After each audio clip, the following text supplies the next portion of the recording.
Here at the Mass State Lottery, we're known for our monster wins. But there's no bigger win than the $1 billion we provide each year to support all 351 cities and towns in Massachusetts. In our game, we know that supporting local businesses and helping communities is how we all win. Because at the lottery, we're all playing for the home team. The Mass State Lottery. Welcome to the state of winning.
We welcome you to McKeon Park in Hyannis, where the Harbor Hawks are set to take on the Cotuit.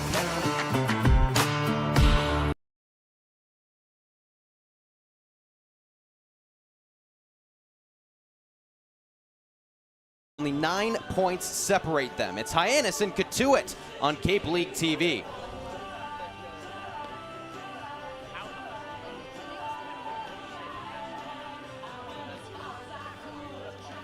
So we welcome you into the broadcast booth alongside Giovanni Collada and Max Schwartzberg. I'm Graham Nash. Max, the last time that these two teams faced off, it was a very close 3-1 ball game that Hyannis pulled out, but they were the best batting team in the Cape Cod Baseball League then. They're the best batting team in the Cape Cod Baseball League now, so it's going to come down to the pitching for Cotuit. And Cotuit, don't let the record deceive you guys. They're fourth in the Cape League with a 3.46 ERA. That's actually in front of Hyannis. And they held a YD team that had won 9 in a row to 2 runs. They broke that winning streak. And their starter, Peyton Manka, how about a 1.29 ERA? So the Hawks, their offense has got a little bit cut out in front of them. And Gio, the last 2 times that Hyannis has played, they've scored less than 5 runs in both contests. So the pitching that they've faced has done a good job so far in the last 2 of shutting them down. It sure has, Graham, and the Harbor Hawks have faced in the last 4 games 3 of the best pitching staffs on Cape Cod. But let's look at those last 2 games under a microscope. Last time they get Freddie Rodriguez, who enters the game for Harwich with a .96 ERA. Sure enough, 5 in the 3rd innings, just 2 hit ball. On Sunday in the walk-off loss to YD, it faced Dylan Tate, who faced 1 above the minimum through 10 batters. So those hitters have really made Hyannis struggle trying to score runs. One of the last 19 for runners in scoring position for the Harbor Hawks. And with Cotuit bringing more good stuff, as we just heard, Hyannis could have its hands full today. The defense of Cotuit, the offense of Hyannis, it's all good, and I was able to catch up and ask manager Mitch Carricker about all of it pregame. Graham Nash catching up with manager Mitch Carricker pregame. Coach, Hyannis going through a grueling 5-game stretch, facing 3 of the best 4 pitching teams. I was looking for a clip there. That's why I didn't say anything. Normally I would have just started, but facing such strong I needed to start. Oh man, our approach is going to be really important. Yep. That's what I'm talking about. For the intro, I'm being happy able to to do hit it. the pitches that we're supposed to hit is going to be good. Just putting pressure on the defense. I think those are the 3 things that I'd like to look for. That's fine.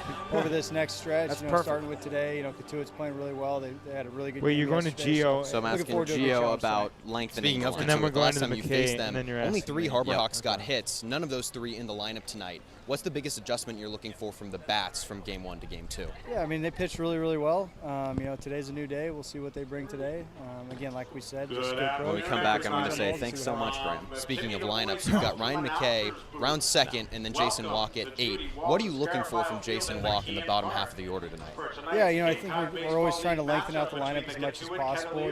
Walk presents a really big threat, especially with his legs, but I think he's swinging the bat pretty good right now, and so hopefully he can help turn the lineup over and just keep that thing rolling, whatever the situation is. Thanks so much, Coach. Thank you. Guys? Well, Gio, this is the first time that we've seen manager Mitch Carricker bump one of his best bats all the way down to the 8th spot. He is clearly looking to strengthen the bottom half of the order. Yeah, it's a little surprising, Graham, because Walk has been phenomenal. In just 8 games, he's got a hit in 7 of them. So for Walk to slide down the lineup like that, he's effectively been both a leadoff man and a second leadoff man for Mitch Carricker. And the point about turnover is very interesting, Graham, because Hyannis has been remarkable at doing just that early in games.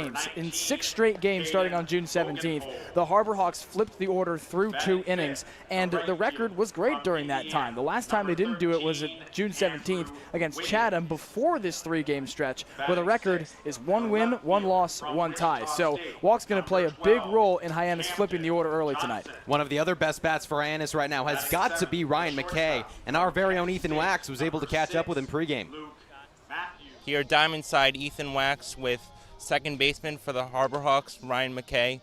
And Ryan, you've led the league with a .390 average, which is tied for second in all of the league in batting average and hits. What do you attribute that early season success to? Yeah, I just think it's getting ready before the game, taking my BP serious, the batting practice, just hitting the ball the other way and just trying to find ways to hit the ball hard in game. Great, thank you. And you've come from Michigan State, obviously a storied program.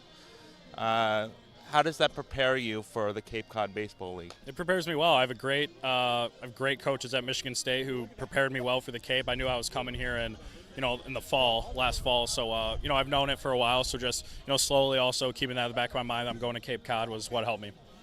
And you've hit anywhere from leadoff to down to 7th in the order. Do you have a preference on where you hit, and how does that change your approach? No, I don't really have a preference. It's really just at the end of the day, you're in the box. Doesn't matter where you are in the lineup. Your goal is to get on base somehow, or at least my goal specifically. And yeah, that's just the goal. No matter where I am in the lineup, just find a way to hit a ball hard, get on base. Thank you very much for your time today. Yep, thank you. Thank you. Guys. Thank you so much, Ethan. Max. What really sticks out to me is how he's trying to go opposite way. That speaks volumes about a hitter. Well, hitting a baseball is the hardest thing to do in sports. Being a balanced hitter, that's even a little bit harder. But Ryan McKay, we've seen him all summer long take the ball to left field, take the ball to right field. It's been so dang impressive.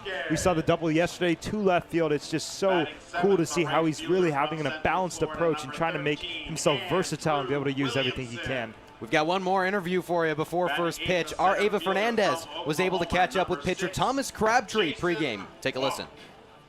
Ava Fernandez here with Thomas Crabtree from University of Tennessee. And Thomas, yesterday you pitched at the mound and you had 5 strikeouts in your 4 innings that you pitched. What was the feeling up there on the mound? I just wanted to get ahead and compete for my team and then let my defense work behind me. Yeah, and last night your fastball looked pretty sharp and everything like that. And what was kind of working best for you at the mound yesterday? Starting them off with a fastball, getting ahead early, and then just using my off-speed pitches to keep them off balance and then coming back with the fastball. Yeah, and coming from an elite game of baseball from Tennessee, how do you kind of bring in that game but kind of switch it to kind of critique some things here to make you a better player going back? Yeah, everything, like this is the best summer ball league in the country, and you just want to come out here and do your best and show everybody like why you're at the school you're at, and then just show off your ability. Yeah. Well, great game yesterday, and good luck. Thank you.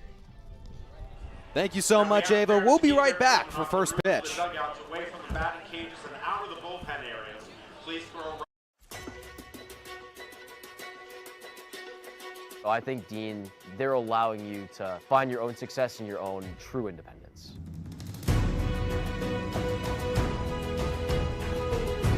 Dean is a whole group of all different kinds of people and communities. Since I've come to Dean, I've learned a lot of time management skills.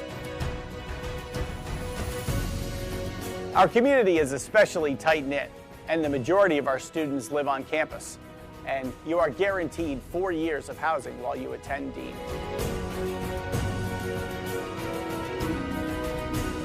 Dean is just full of opportunities for you to embrace, to welcome, so you can change yourself to who you want to be and form your career for the future. So go through that, all right? Think that way.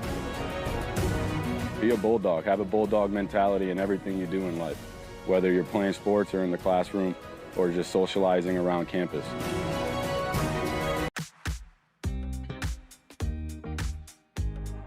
When it it comes to delicious food, the best place to start is with great appliances. And Cam Appliances is your one-stop shop for any budget with brands like Thermador, Viking, Bosch, GE, and so much more. Cam Appliances, sales, delivery, installation, and service in the heart of your home with locations in Hyannis, Nantucket, and Hanover.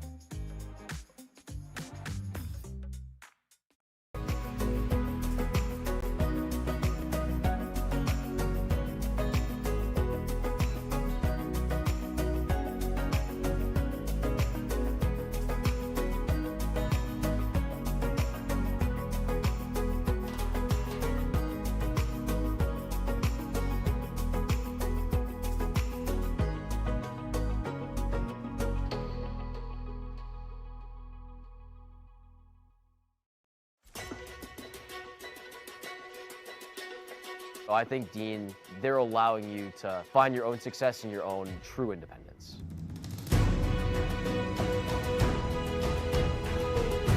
Dean is a whole group of all different kinds of people and communities. Since I've come to Dean, I've learned a lot of time management skills.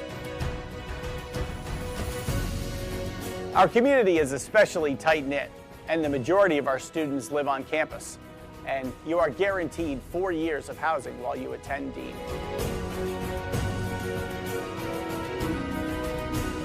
Dean is just full of opportunities for you to embrace, to welcome, so you can change yourself to who you want to be and form your career for the future. So go through that, all right? Think that way.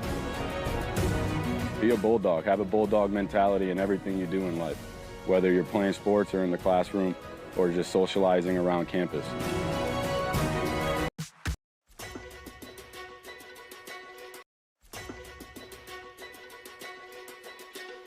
So I think, Dean, they're allowing you to find your own success and your own true independence.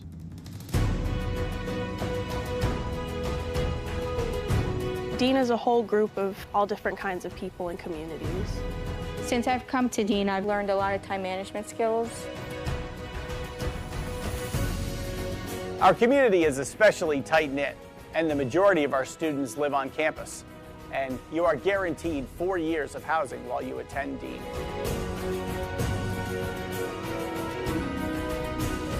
Dean is just full of opportunities for you to embrace, to welcome, so you can change yourself to who you want to be and form your career for the future. So go through that, all right? Think that way.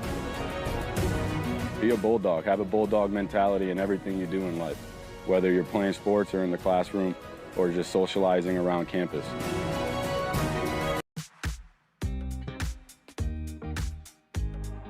When it comes to delicious food, the best place to start is with great appliances. And Cam Appliances is your one-stop shop for any budget with brands like Thermador, Viking, Bosch, GE, and so much more. Cam Appliances, sales, delivery, installation, and service in the heart of your home with locations in Hyannis, Nantucket, and Hanover.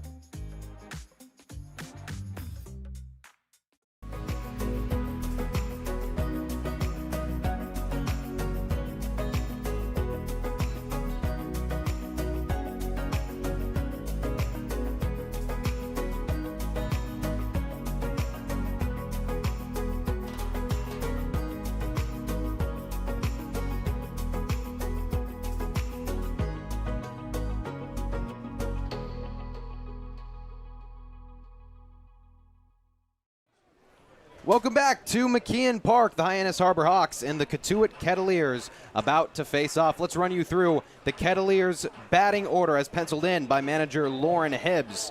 Leading off for Cotuit is Jared Advincula, followed by Dean West and Ryan Farber. And then Caden Bogenpole, who had a fantastic first game. He did not play in game one of this series against Hyannis. That's because he was with the Cape Catfish in the Prospect League. So last night, good way to start your Cape League season. Then Andrew Wiggins, Camden Johnson, Luke Matthews, and Rentaro Sasaki, the highly anticipated prospect from Japan. He broke Shohei Ohtani's high school home run record. And then Anderson French rounds out the 9 for Cotuit.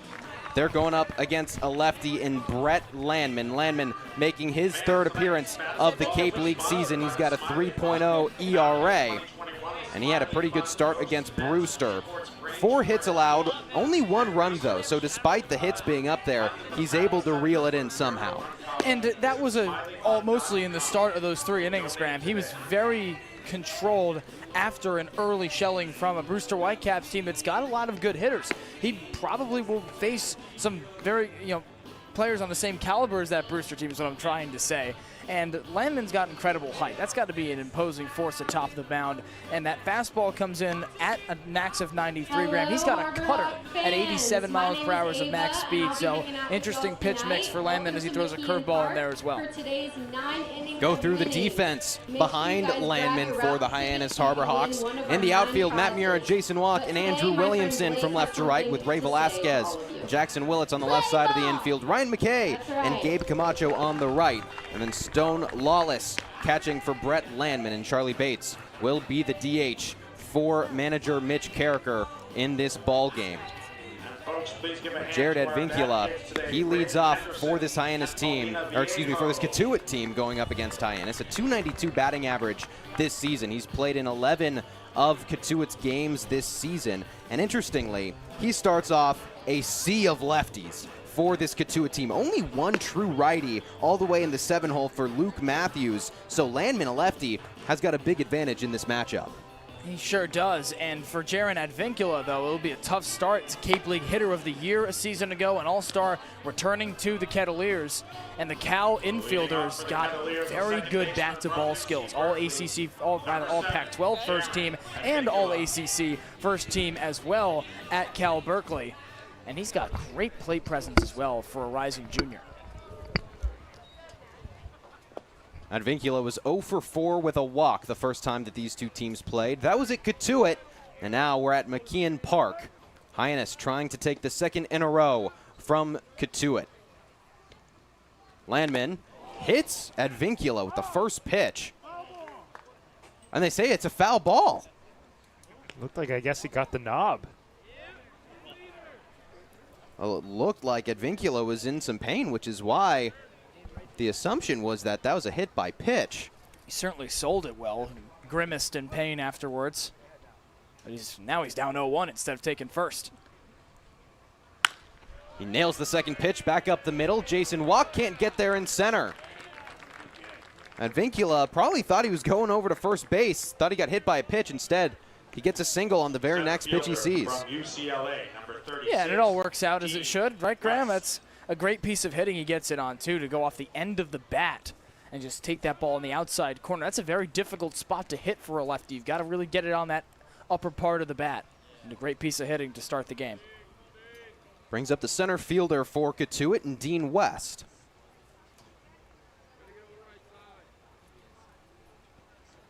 He shows bunt but pulls back. West playing in only his 4th game of the summer with Cotuit. That being said, he's got a .385 average, so he has hit a lot when he's in, but he just hasn't gotten that much time at the plate.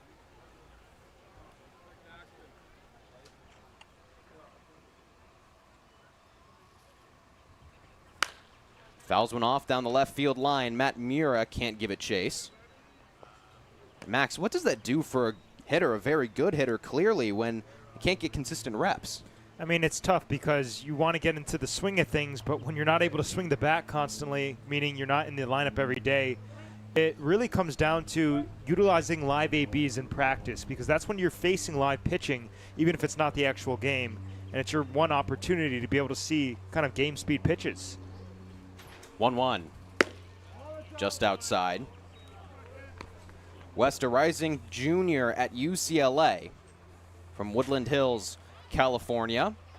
He was the number 74 overall prospect in the class of 2023 in the state of California.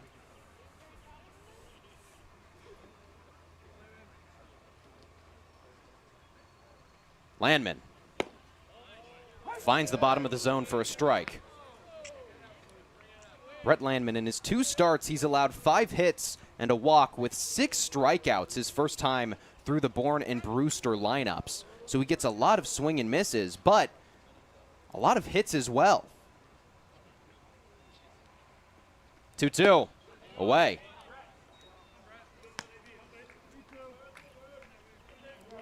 And when you have those kinds of innings, especially the first time through a lineup that doesn't really know your stuff and they're still able to get a lot of hits, that's really got to get to a pitcher's confidence.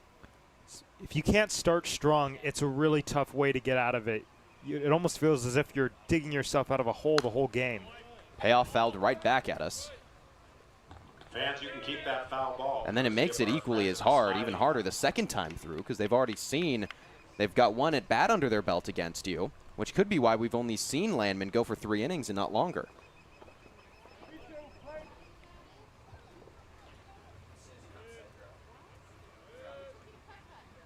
Advincula had the leadoff single. Second payoff pitch to Dean West. Inside for a ball 4. And this is a Cotuit team, Graham, that yesterday started out red hot in an 8-inning win over YD. That's the #1 team in the entire league, the only 10-win squad in the Cape, and Cotuit hung 8 runs, but the fast start was what propelled it forward because it took a 6-0 lead after 2 frames, and they're on their way to another quick start here. They've got a very good hitter coming up. Switch hitting Ryan Farber. He's got a .288 average this season. Farber hit second the first time that these two teams faced off. Went 0 for 4 with a strikeout, looking for a little revenge against the Hyannis pitching staff. He shows bunt, puts one right back into the catcher, Stone Lawless. Max, no outs in the inning, a single to lead off, followed by a walk. What's the adjustment you have to make at this point? Well, it all starts with, filling up the zone, because let's not even forget that first pitch he threw to Jared Advincula essentially hit him. Of course, it was off the knob, so kind of a lucky foul ball, but it doesn't seem like Landman has really consistent control over his pitches. So it's not about what part of the strike zone, it's about finding the strike zone early on. Landman gets a bunt down the left field line. He's going to field his position and take the easy out at first. Designated hitter from Missouri State. Well, that's one way to get it done, but it does lead to Bogenpole with 2 runners in scoring position. Again, Bogenpole made his season debut yesterday against YD. Went 1 for 2 at the plate. That one hit was a home run. Brought home 3 batters. He also drew 2 walks.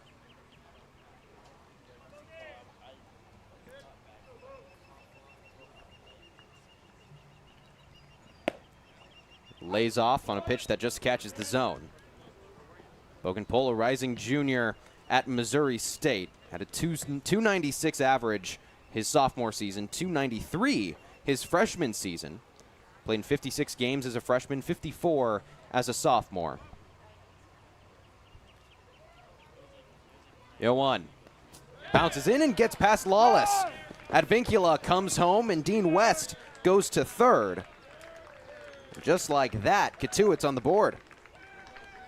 And that is exactly what walks do. Dean West gets 2 runners on base. You bunt over to get yourself in a scoring position. Takes one mistake like that to propel Cotuit to another fast start like it enjoyed yesterday in the win over YD. And for Brett Lamon, shades of what we saw against Brewster and against Bourne. So one crosses and another's at third. It's a 1-1 count to Caden Bogenpole.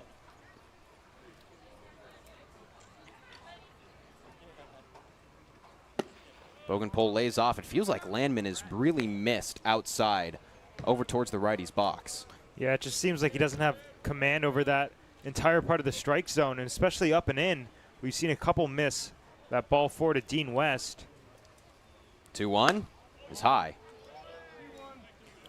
And it's so important because, you don't have the liberty to treat this as a bullpen where you're trying to feel out pitches. This is a live adjustment that he's going to have to make. And it's tough when you already got a guy threatening 90 feet away and the run's already home. Bogenpole well ahead. He swings through the 3-1. Caden Bogenpole came out of high school, the number 17 player in the state of Missouri. Elected to stay home, play for Missouri State, where he's thrived, hitting again nearly 300 in both of his first 2 seasons. He's the second batter to have a payoff pitch upcoming, and he's the second batter to draw a walk.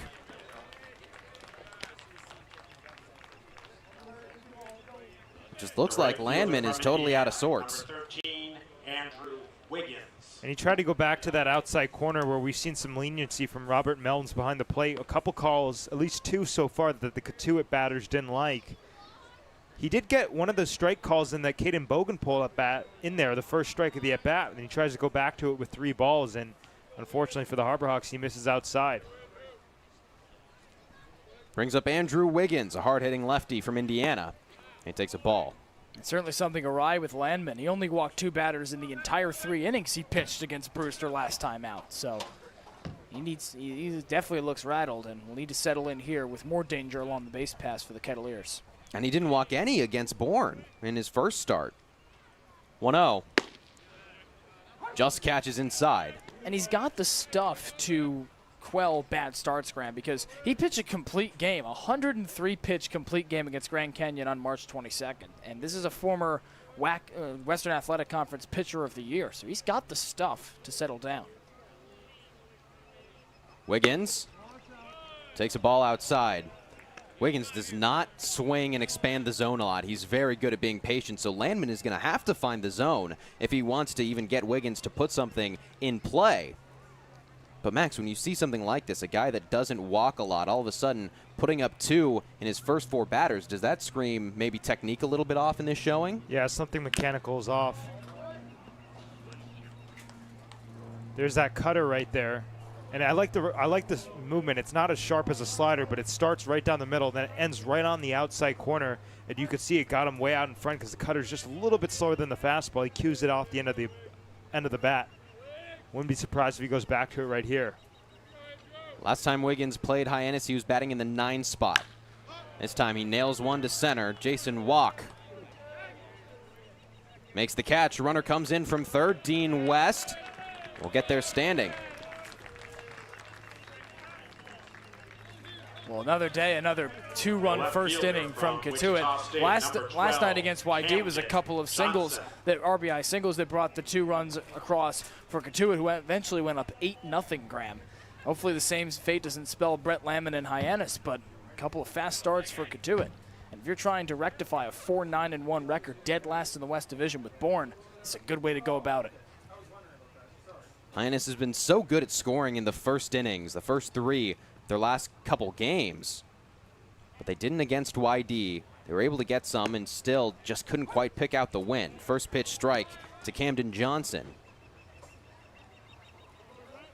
But they bounced back. They got 1 run in the 3rd right at the end of that window against Harwich in yesterday's game. They're looking to get back to those ways because when they were scoring first, it was so hard to catch them. These bats have been so good. 0-1. Catches the zone, 2nd straight strike. You look at some of the scorebooks, Graham, and it's unbelievable what they've been able to do with those quick starts. Let's go with that Orleans game where Hyannis goes up 8-1 over the Firebirds. Leadoff homer from Matt Mura, RBI single from Gabe Camacho. In the 2nd, you get an RBI double from Stone Lawless, and those kinds of big leads are hard to come back from. Runner goes. Johnson hits it foul.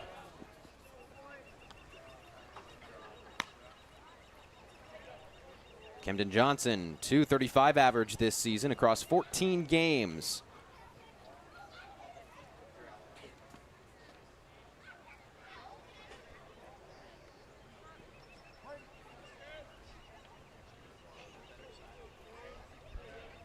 Cotuit has already scratched across 2, trying to get a 3rd. This one lifted down the left field side. Matt Mura comes in to end the inning. A lot of walks for Brett Landman. It leads to 2 runs for Cotuit, and Hyannis going to try to respond early in the bottom of the 2nd inning. Get ready for big results with our small machines. With more power, performance, comfort, and savings. They're ready for every job. And we're ready with plenty of inventory, the best support in the business, same-day parts availability, and locations across the Northeast. So you can always be ready to work. Milton Cat, always ready.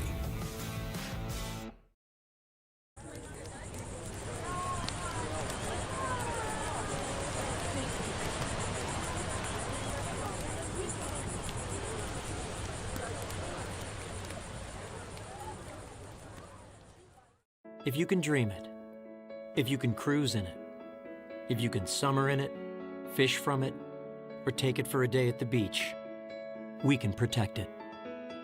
The Baldwin Group, protecting the possible. Bottom of the first inning, Cotuit already leads 2-0. Mitch Carricker going to look for this lineup to make up the ground. Matt Mura leads off with Ryan McKay batting second. McKay currently with the second best average in the Cape Cod Baseball League at .390. He's backed up by Jackson Willits, who's also been phenomenal in his young Cape League season. And Stone Lawless, Gabe Camacho, and Ray Velasquez with Andrew Williamson back in the lineup. And then Jason Walk down in that 8 spot. And Charlie Bates all the way down in 9 and DHing. They're going up against Peyton Manka. Manka making another start in this Cape League season. I believe he's already got one under his belt. But he's got a tough task in front of him, Gio. He sure does, and to touch on McKay again, he skipped a few games, or rather was held out of the lineup for a few games in the early goings of the season. But at one point, Graham, Coach Carricker had to just say, how could you not have this guy in the lineup, especially in the top 4 batters? Yesterday, he starts 0 of his first 2 and racks off 3 hits in a row. That's just the kind of perseverance he has, the stamina that he's got, in addition to great pitch recognition and swing decisions, and he's been hitting great. And this is a guy that walked 46 times for Michigan State last year. Hasn't had to do that a whole lot because he's seen the ball really, really well. For each Harbor Hawks home run hit this season here at McKeon Park, $50 is donated to the Family Pantry of Cape Cod by Monomoy Real Estate and Construction and Pretty Picky Properties Select Vacation Rentals. Pretty Picky and Monomoy, the team with everything you need to hit a real estate home run on Cape Cod. The last time I had that read and Matt Mura was first up, he almost hit a home run. This time he puts it in the ground. It stays fair. Ryan Farber makes the play at first. A little bit less nerve-wracking for us here in the booth. True, but Matt Mura continues to be first pitch swinging because it's worked well for him. That might have flown out on that ambush mode first pitch after that read, Graham. First pitch swinging there, and he sets the tone for a lineup that loves to be in attack mode early. Brings up Ryan McKay, like we said, the second best average in the Cape Cod Baseball League. He's 10 points behind Brewster's Josiah Ragsdale, who currently leads. McKay waits on the first pitch, and it's a ball. He's currently on a 9-game hit streak, a 17-game on-base streak. In 2 of his last 3, he's had multi-hit performances. 3 hits against Harwich, 2 against Orleans as he swings through the 1-0. And yesterday against Harwich, he was unfortunately stranded all 3 of his appearances on base. But make no mistake, he worked those counts after being down early in virtually all 3 of them. Makes contact but sends it foul. Max, when you're on such a heater like Ryan McKay is, are there any thoughts or nerves about that heater ending, or are you just enjoying the ride while you've got it? I mean, I think the main thing is to just stick to your approach, stick to what's working, and they're, I guess, not really anticipating that, and they're just going to see how long they can ride it out, because that's all they can really do. 1-2's high. Fastball for Manka, a little out of the zone. Manka is making his 3rd appearance of the Cape League season, only his 2nd start. He came in relief his first time up. But his last start was against Chatham. Breaking ball misses away. That was on the 25th. And his first time through the Chatham batting order, allowed 1 hit, 2 strikeouts, and 2 walks.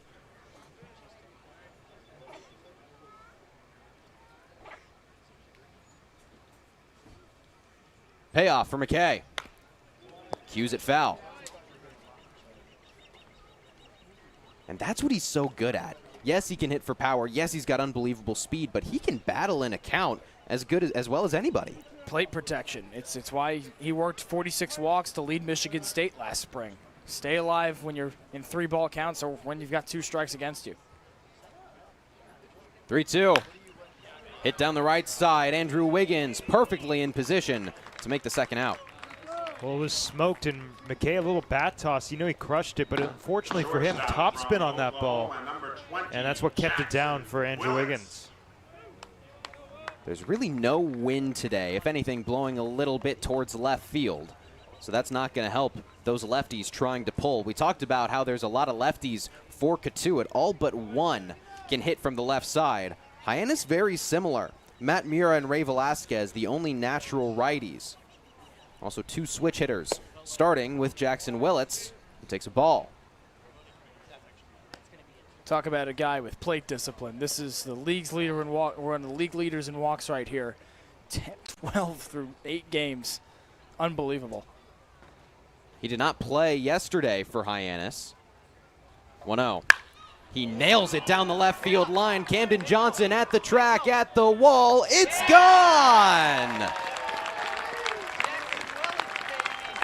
Jackson Willits gets his first home run of the Cape League season and gets Hyannis one back in the bottom of the first. That, ladies and gentlemen, is a Willits wallop. Home run number 1 on the season. Maybe I got to accidentally hit him with the ball during BP every game. Funny story for another day, but Jackson Willits attacking the pitch, gets extended, and blowing right, blowing left. It doesn't matter if you hit a ball like that, it's going to go. That was mashed. The sound off that, just a crack of the bat, right on the barrel, as you mentioned, Max. And Scott's not a guy that swings at a lot of pitches, as we mentioned before, with his ability to walk at the plate and lay off pitches. So that's good to see that he can do that on both ends. That's only Willits' second extra base hit of the season, as Stone Lawless fouls one down the right field side.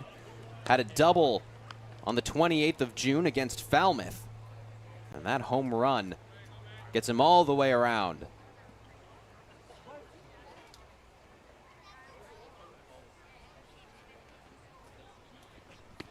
Lawless swings through an off speed. Stone Lawless, 1 for 4 in both of his first 2 games, those at Orleans and at YD. This is his first home game here at McKeon Park. We saw something similar with Von Lackey, who's now at USA Baseball. Just the way that things worked out, because Mitch Carricker switches between catchers, Lackey never really saw a game at home. Same is true right now of Lawless.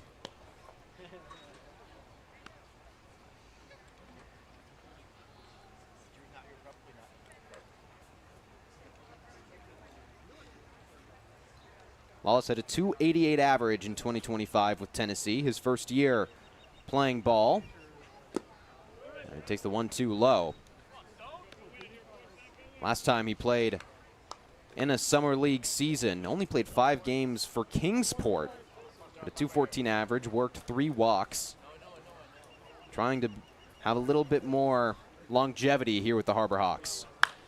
He absolutely skies a 2-2. It's trying to leave the ballpark. Ryan Farber, the third baseman, over towards the dugout, and he makes the catch for the 3rd out of the inning. Jackson Willits gets one on the scoreboard via the long ball. It's 2-1. Cotuit heading into the second. Time to announce our This week we've been working a lot with doing play-by-plays, just doing behind-the-scenes stuff with sports broadcasting, which I never really realized how much went into it, but it's been really cool. They've grown a lot. I've never really done like a program like this before, so like seeing all the behind-the-scenes has like really grown. I've learned how to really just gain confidence in my play-by-play speaking, and I've learned more terms here when it comes to directing and producing, and I've just had a great time with John Rook. Doing the play-by-play stuff and all that, being with a guy like John Rook, understanding what like the major kind of entails doing this camp, just really a preview for what you do here at Dean or any other college doing broadcasting, so I'm definitely more prepared to make this a job of mine. Cape Cod 5 is proud to be the official banking partner of the Cape Cod Baseball League. Cape Cod 5 offers a broad range of financial products and services tailored for every stage in your financial journey. Reach out to us. We're here to help. To honor and support our troops, 3 runs for both teams combined through the first inning. And the Cape Cod Baseball League And Hyannis back on the mound. The lights at McKeon Park stay bright all season long thanks to the NAC Cape Cod. The NAC offers 2 locations, Hyannis and Orleans, both offering delicious burgers, tacos, sandwiches, and more. Visit thenaccapecod.com to order online today. The NAC Cape Cod is proud to be the Light Up the Park sponsor of the Harbor Hawks all season long. Well, already this game kind of feels like the first between Hyannis and Cotuit, and in that sense, we're kind of seeing Jackson Willits fill the shoes of one Chris Rembert. Only 3 Harbor Hawks got hits in that first game. Chris Rembert went 2 for 4 with 2 home runs. And it was a very similar piece of hitting to where Rembert hit that first inning home run, a 2-run blast to put Hyannis up for good, a 3-1 win. Similar part of the ballpark. Rembert's was more to left center field, while Willits left more towards the left field foul pole.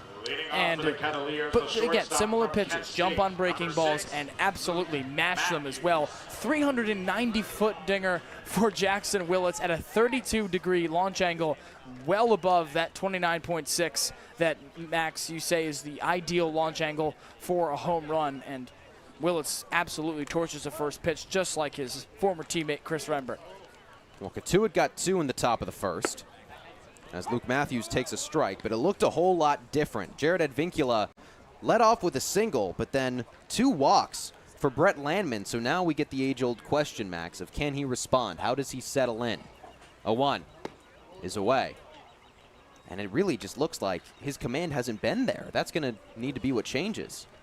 Yeah, and sometimes guys find it as it gets deeper into the night, but you don't always have that leash. You know, you want to get locked in early in an early. 1-1 breaking ball, bends back in for a strike. And Landman, he's only gone 3 innings in both of his 2 appearances. So he hasn't had that longevity for Mitch Carricker yet. Nasty swing and a miss. Drop third strike, turns into a long third strike. First of the day for Brett Landman. And this is a Hyannis team that fanned 18 batters last night at Harwich, season high by far. But Coach Carricker continued to say that's what the standard is for this team. They're going to punch batters out, got to make it matter and turn in offensively, which they've already started to do in this game. The strikeouts really came at the end of that ball game. From innings 7 through 10, only 5 batters did not strike out. Up and inside to Rintaro Sasaki. Sasaki pinch hit the first time that these 2 teams played. It was at a big spot of the ball game. Again, 3-1. Cotuit had 2 on. Rintaro Sasaki was the winning run. He swings through the 1-0. And Ryan Speciak, his Stanford teammate, came in and shut him down. That was a great moment in a huge spot, as you mentioned, Graham. Cardinal on Cardinal crime. Sasaki lays off. It's 2-1. And it was among the more highly anticipated at-bats I've ever seen on Cape Cod, with Sasaki's dominance in Japan and moving over to Stanford, where he's National Freshman of the Year in the preseason. A lot of phones out. Swings through the 2-1. And despite being National Freshman of the Year and having so much success in his high school days, he's really struggled on the Cape so far. Has an .083 average. He's only had 2 hits and 24 at-bats. He's still trying to find that consistency. He's got a full count. Now, those 2 hits are a double and a home run, Graham. Sure. But that's what often befalls a power hitter. After a month off, or sometimes multiple months off for these guys that come here to play on the Cape, it can be a tough adjustment to get back in the swing of things. Payoff. Swing and a miss. Back-to-back Ks for Brett Landman. And all of a sudden, he's finding a groove. And that's one of the reasons why he's only got 2 hits. Yes, the power is there, but the plate discipline not in that same location. I mean, that one a nasty breaking ball from, Landman, but still not all too close to the zone. And especially when you know the guy's struggling with his command, you're almost doing him a favor taking a swing at that. That's the 11th strikeout of the season for Sasaki. And only 24 at-bats. First pitch ball to Anderson French. And it seems that, at least as of now, Landman has answered the call of how's he going to respond after a tough first inning. And the only way Hyannis knows how, too, with the punch-out. 1-0 broken bat trying to get out into the outfield. 3 Harbor Hawks are there, and Andrew Williamson makes the snag. 3 up, 3 down for Brett Landman after a tough first inning. 2-1 Cotuit. All right, it's time to send it down to the field. When you need to dig, lift, move, cut, or just about anything else, then dial up the Rental Source staffed with equipment and construction experts. They'll help you get the right machine for the job and make sure it's delivered when and where you need it. With locations across New England and the newest and most reliable inventory, Milton Rents is your local source. When I started teaching on the Cape 30 years ago, you could buy a house on a teacher's salary. But today, teachers, public safety officers, healthcare and hospitality workers, the people who make the Cape work, are struggling to find homes they can afford. And I really worry about the kids who will follow us. I think it's time we learn to do better. If housing on Cape Cod matters to you, join us at capehousingmatters.org. It's the bottom of the second inning, which means we play Who's That Harbor Hawk? It really is the experience of a lifetime. 2015 stats played for the Orioles, the Phillies, and the Reds. I think I have this one. I'm not going to say it. Actually, I know I have this one, but I'm not going to say it. I will. The people that have played along on Twitter or X, however you refer to it, have been very successful so far. I believe in each of the last three, the only three we've done so far this season, someone has guessed it correctly. So we'll see.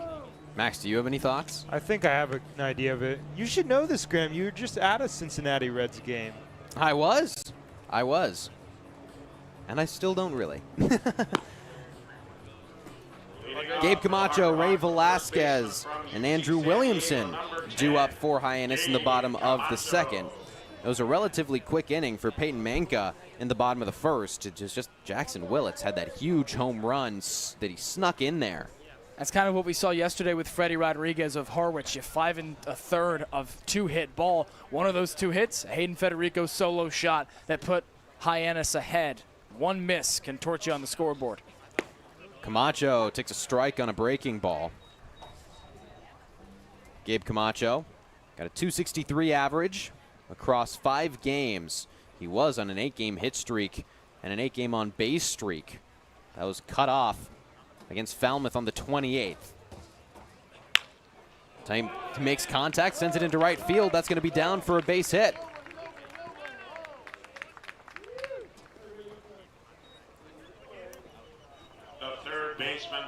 Look at him reach for this one. And that is hitting, folks. You don't have to hit it all too hard or all too far. Camacho just gets the barrel out in front. Hawks got something brewing, maybe.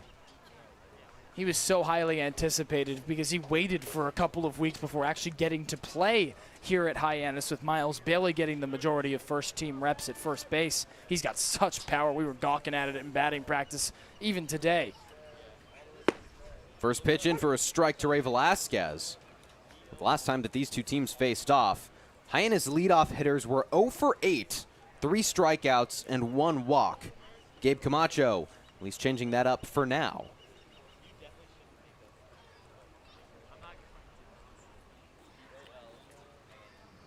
And check over on him, and it's in time. Manka picks off Camacho for the first out of the inning.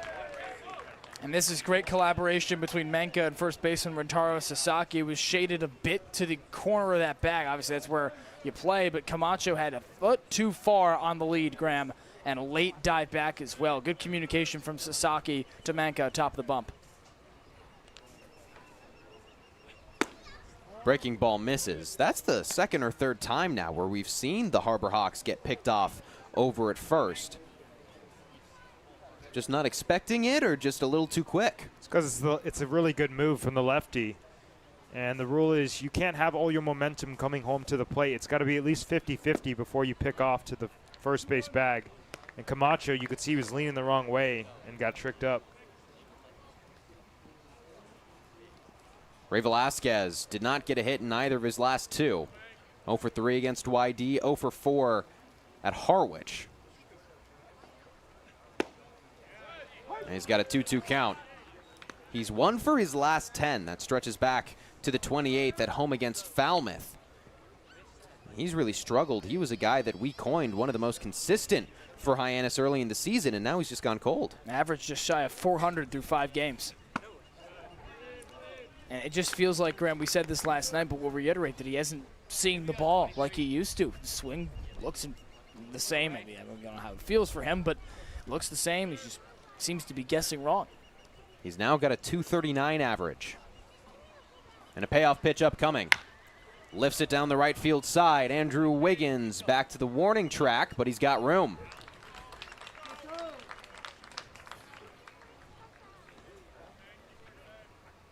you've got a batter coming to the plate who sat out last night. Maybe a night off gives him the jolt. Talk about a great start, Graham, to a bit of a dip coming into the game. Andrew Williamson started out red hot, showed the power. Even today, lifted a ball as high as I've ever seen a home run fly over the scoreboard in right center field, and he even chuckled about it as he left the turtle in the batter's box. Called it a pop fly home run. Never seen anything like that before. Unbelievable. I mean, when he hit that ball, I knew it was gone just because like the way it sounded. But I kid you not, that might have been a 200-foot apex. That meaning the top, you know, how high it was. It was ridiculous. Talk to the clouds before it came down. Yeah. 1-0. That finds the zone. We also talked briefly after he hit that home run that for a guy with that much power, he remarkably does not swing the bat all that much. He is so patient and waits for his pitch every time. It's a very quick swing, and Max would be a better gauge of who in MLB has a similar swing. Uses that swing to put it down the left field line. Camden Johnson gets the third out of the inning. Manka faces the minimum after Willits gets that home run in the first. He responds pretty well. This time, 2 tickets on the Highline Hyannis. When it comes to delicious food, the best place to start is with great appliances. And Cam Appliances is your one-stop shop for any budget with brands like Thermador, Viking, Bosch, GE, and so much more. Cam Appliances, sales, delivery, installation, and service in the heart of your home with locations in Hyannis, Nantucket, and Hanover. Here at the Mass State Lottery, we're known for our monster wins. But there's no bigger win than the $1 billion we provide each year to support all 351 cities and towns in Massachusetts. In our game, we know that supporting local businesses and helping communities is how we all win. Because at the lottery, we're all playing for the home team. The Mass State Lottery. Welcome to the state of winning. Well, Hyannis and Cotuit at very different sides of the West Division. Here's how everything stands through 14 games. Math is not good right now. Falmouth is 7-7. They're right behind Hyannis. They're really on a hot streak right now, catching the Harbor Hawks. And then YD still so strong atop the East. Had that 9-game win streak going. Absolutely incredible. But Falmouth, they're really picking it up. They're finding their offense all of a sudden. It's a very good team, and we didn't see the best of the Commodores in the 2 games that they played against the Harbor Hawks. And of course, the fog out on Saturday. Didn't get to see the remaining 4 frames there, Graham, and it was only 5-1. And it's a Falmouth team with a lot of pop, winners in each of its last 2, and with an experienced manager in Jared Saltalamacchia. Brings back up Jared Advincula. He led off this game with a single.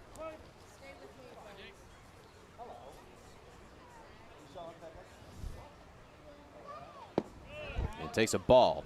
You mentioned Gio. He had a pretty good last season. Was one of the best in the league at a .392 average. That's 100 points better than he has right now. Is that good? I would say it's pretty darn good. His 1-0.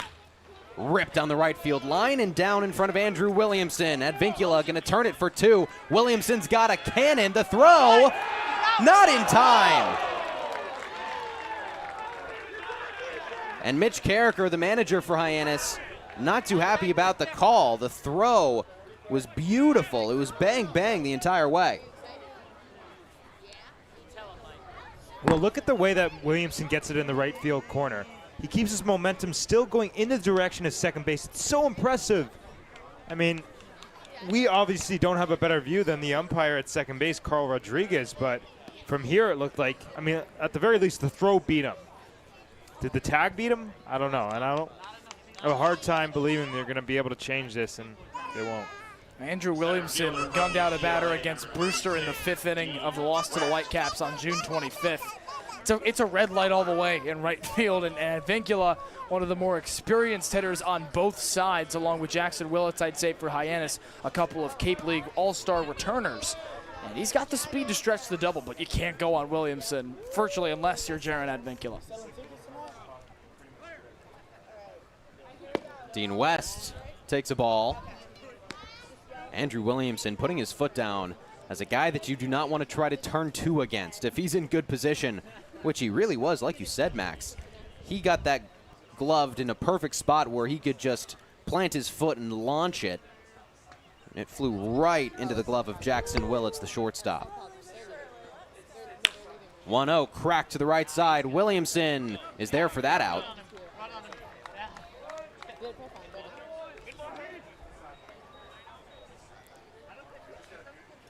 The third baseman from Texas State. Well, this was the part of the order that really caused problems for Brett Landman. Walked Dean West. Farber had that sack hit. He grounded one to move the hitters into scoring position. And then Bogenpole, he walked as well.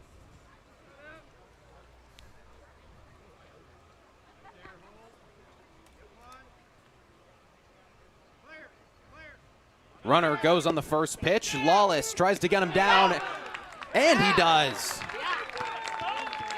You know what they say, ball don't lie. And what a cannon from Stone Lawless. Look at this. Look at how fast he gets out of the crouch. Front door closed with the right-handed batter, and a good jump at second base as well. You have to get around the right-handed batter and still make a strong throw. That's a linea. Pinpoint location. 0-1 to Farber is in the dirt.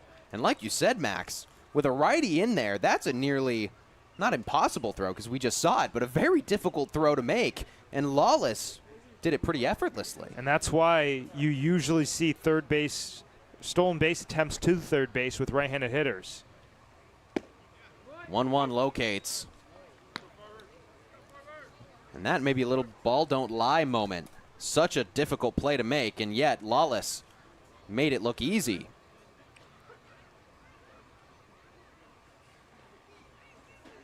One-two count. Farber shortening up his swing. Gets it right to McKay. Grounds it on his knees and makes the play. Brett Landman faces the minimum. It's still 2-1 Cotuit.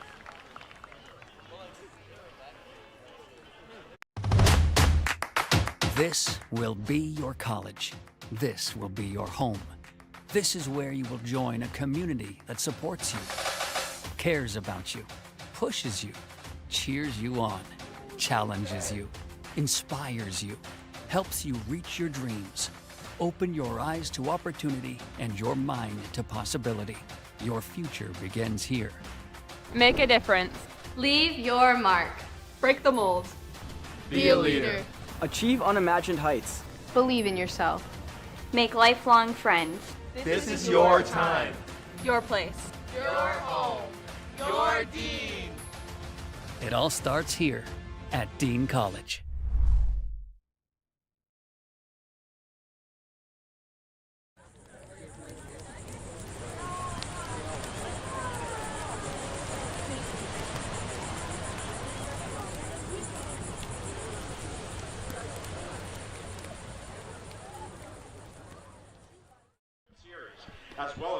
Bottom of the third inning, and Jason Walk will lead things off for Hyannis. This is his first time all the way down in the 8th spot, and it's so surprising because he's working a 5-game hit streak where he's had 2 multi-hit performances, 3 RBIs, 2 doubles, a handful of walks.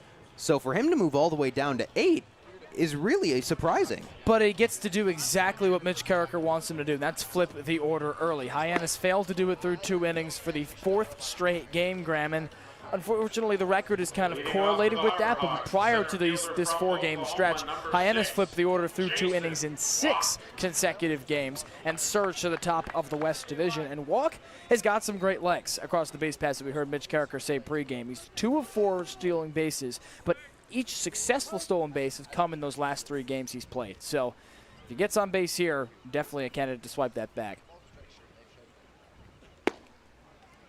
Lays off, but it just catches the plate. And you mentioned the stolen bases. How about 18 this year for Oklahoma, 13 last year for the Sooners as well. He is truly a speed demon on the base paths. He's got a 1-ball, 1 strike. That's what you need from a leadoff man, a guy that's going to work a walk to start an inning and then steal a base, move himself into scoring position, and with a single from second base, he'll score it depending on the depth. Sends one fouled on the right field line. And putting him 8 yes, it works out in this instance where he leads off an inning. But what Mitch Carricker tries to do here, he talked about lengthening the lineup, extending it, and, of course, flipping it over as soon as possible to get the guys more looks. That could be an inning starter if you have Velasquez leading off, Williamson leading off. Even to get to Camacho, you face above the minimum. Pulls one down the left side, gets stopped by the grass, but he's going to beat it out by a mile. Mention his speed. Luke Matthews, the shortstop, didn't even have a play. Just such a great jump after dropping the bat, and a difficult play as well for Luke Matthews on the ground. And look at the speed off the plate. And Matthews, again, as you said, Graham, didn't even try because Walk was so close to first. And keep an eye over on Walk at first base because, again, he is very likely to steal, especially when he's leading off an inning. And they're going to check on him immediately. Peyton Manka did pick off Gabe Camacho, who had a leadoff single back in the second. So the lefty has a good move over there, but maybe Jason Walk got a little teach off his teammate. And if he steals, I would assume it's first move. And what that means is you're going no matter what. The second he lifts off his legs, that means he can either go over and try to pick you off at first, but a guy that's that speedy like Jason Walk, sometimes they can even beat it out even if he throws over to first base. Well, it's clear that Manka is uncomfortable. He's checked over on him 2 times in a row. And we might see a delayed steal because Charlie Bates, left-handed, is shading French. He goes. Pitches high. It's a fastball. A good throw down. They got him.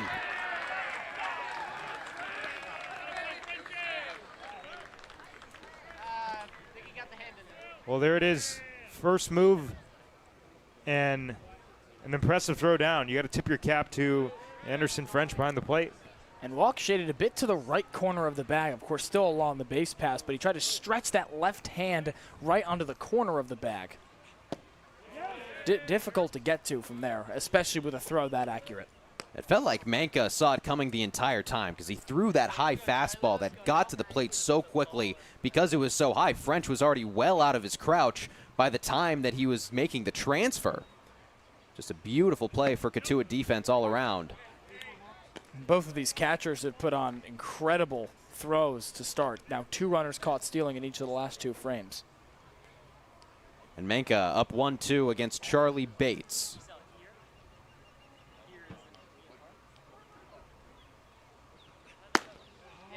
Bates 0 for his last 11 at the plate. That spans back to the 25th against Brewster. He's had a little bit inconsistent playing time, but he's on a 3-game hitless streak.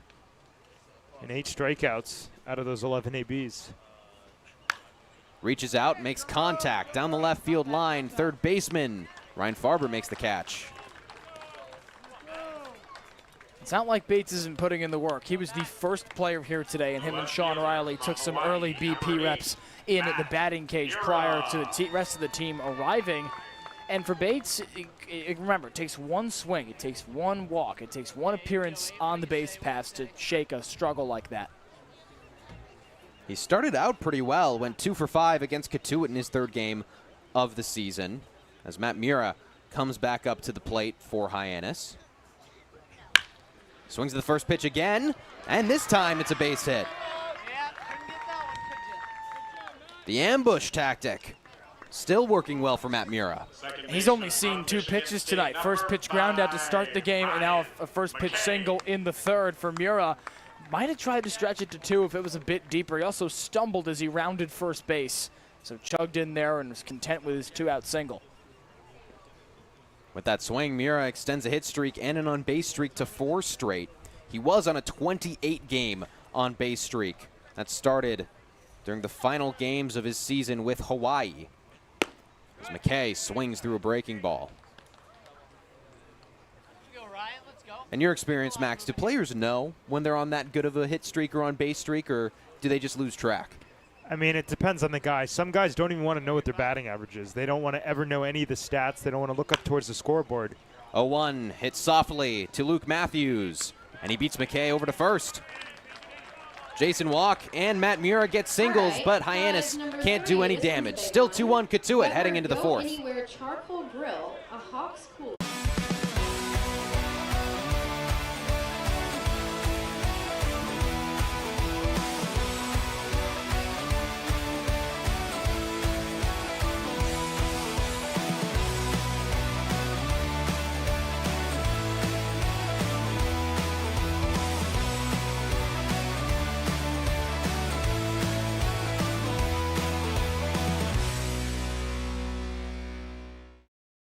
Owning a home means you can protect your family and put down roots in a community you care about. It gives you a place to celebrate the joys of daily living and be together during tough times. But for many on Cape Cod, home ownership is slipping further out of reach. Help make sure the American dream is available to the teachers, public safety professionals, and all the other people who make the Cape a special place. Visit capehousingmatters.org to find out more. Brett Landman still on the mound for Hyannis, his first time trying to go for more than 3 innings. So Max, whatever he's done in the last 2, Mitch Carricker clearly seems comfortable to leave him out there. And what you really like to see is that even the misses after that first inning seem to be a lot more competitive in terms of how close they are to the strike zone, because back in that first inning, if he was missing a pitch, it wasn't nowhere close. It wasn't going to induce even the thought of a swing. Now he's got options. He's able to play off the opportunities of his misses, tunnel those pitches if they're still around the strike zone, and use it to his advantage. You know, we've talked about Paul Skeens saying no pitch is a bad pitch if you're able to use it to your advantage. And it looks like Landman, and of course Mitch Carricker, letting the leash go a little bit further. An opportunity here. He's going to face off against Caden Bogenpole. Bogenpole drew a walk his first time up to the plate. We mentioned he hit very well in his first 2 seasons at Missouri State, both of those averages right around 300.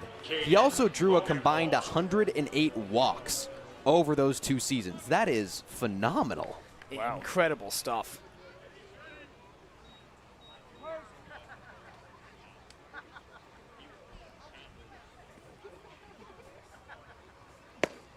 Takes a strike right down Broadway. Those 53 walks his freshman year, paired with a .293 batting average, made his freshman season one of the best in Missouri State history.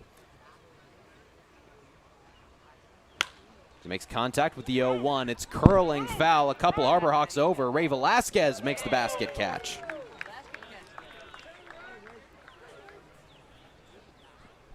Smooth like silk. Just kind of flashed it Willie Mays style.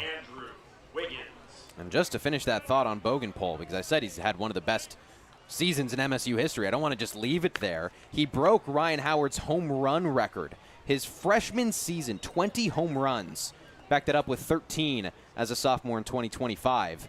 Cotuit's got a serious player batting in their 4 spot.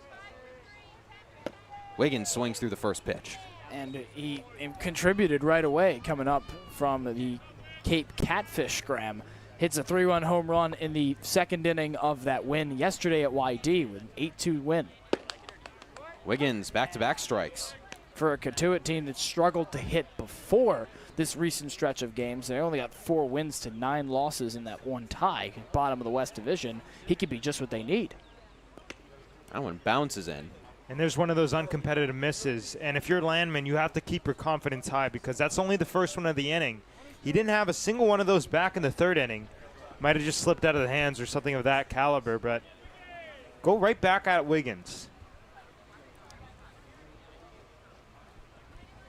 Swings and misses. He did just that, Max. Went right back at him, and he got his 3rd strikeout of the ball game. And there's that cutter. And we talked about no pitch is a bad pitch if you use it to your advantage. He starts that one in a similar spot on the outside part of the plate, and then it curls off the plate. Of course, the pitch prior was nowhere close, but still using that part of the strike zone, it stays in the hitter's mind, and he uses it perfect to his advantage there, and it's one of the reasons why Mitch Carricker's letting him go. Beats to Camden Johnson. Nails the first pitch, but it's going to go well foul. Landman, he's got that cutter. He mixes it with a fastball and a curveball. No slider. Like you said, a cutter pretty similar to a slider. But instead, he's got that quick cutter that we've seen do some good magic already for him. And what's interesting is we haven't seen him go front door in the cutter, and obviously that's to lefties. Because the problem with the front door cutter, if you miss down the middle. Right back up at him. He can't get it. It's going to be a race. And it's won by Camden Johnson. That one was rifled right back at the pitcher. That made a weird sound off his glove. That was pretty crazy. Right, it was the leather, the crack of the mitt. Well, let's see. Literally right at him. You don't see that every day. Now we get Blaze Martinez out to check to see if he's all right. Well, I was just going to say it's fortunate that, at least from our Yeah. perspective, and it seems like so because he waves him off, that did not hit his wrist or something, because that could have been a scary scene. And Landman also kind of looked at his glove like he thought he had it originally. It came at him so fast and so hard that it popped right out and he didn't even realize. First pitch hit back up the middle, and that's going to get down for Luke Matthews. Camden Johnson racing around the base pads, gets the stop sign at third. We saw the speed out of Camden Johnson to beat out that comebacker to Brett Landman, and he gets a great jump off the first base bag and a great piece of hitting into the right center field alley for Luke Matthews.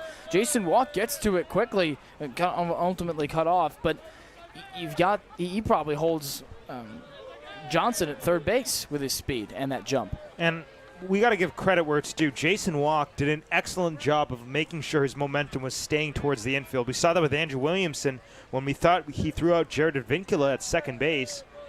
I mean, chicks dig the long ball. They don't dig the way guys cut it off in the outfield, but that's equally as important in this scenario. First pitch away to Rentaro Sasaki. Sasaki, we mentioned, the holder of the Japanese high school home run record, 140 during his high school career.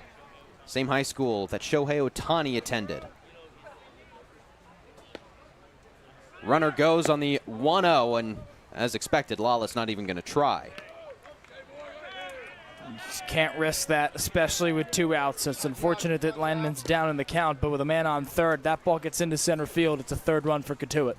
And Landman's got to be in the strike zone here. Yes, we know Sasaki's got home run power, but a guy struggling like this, if he can get something on the corners, it's going to be tough for him. 2-0, grounded down the right field side. Camacho is going to toss it to Landman. And the left-handed pitcher able to get out of the inning. 2 late singles do no damage for Hyannis. It's still 2-1.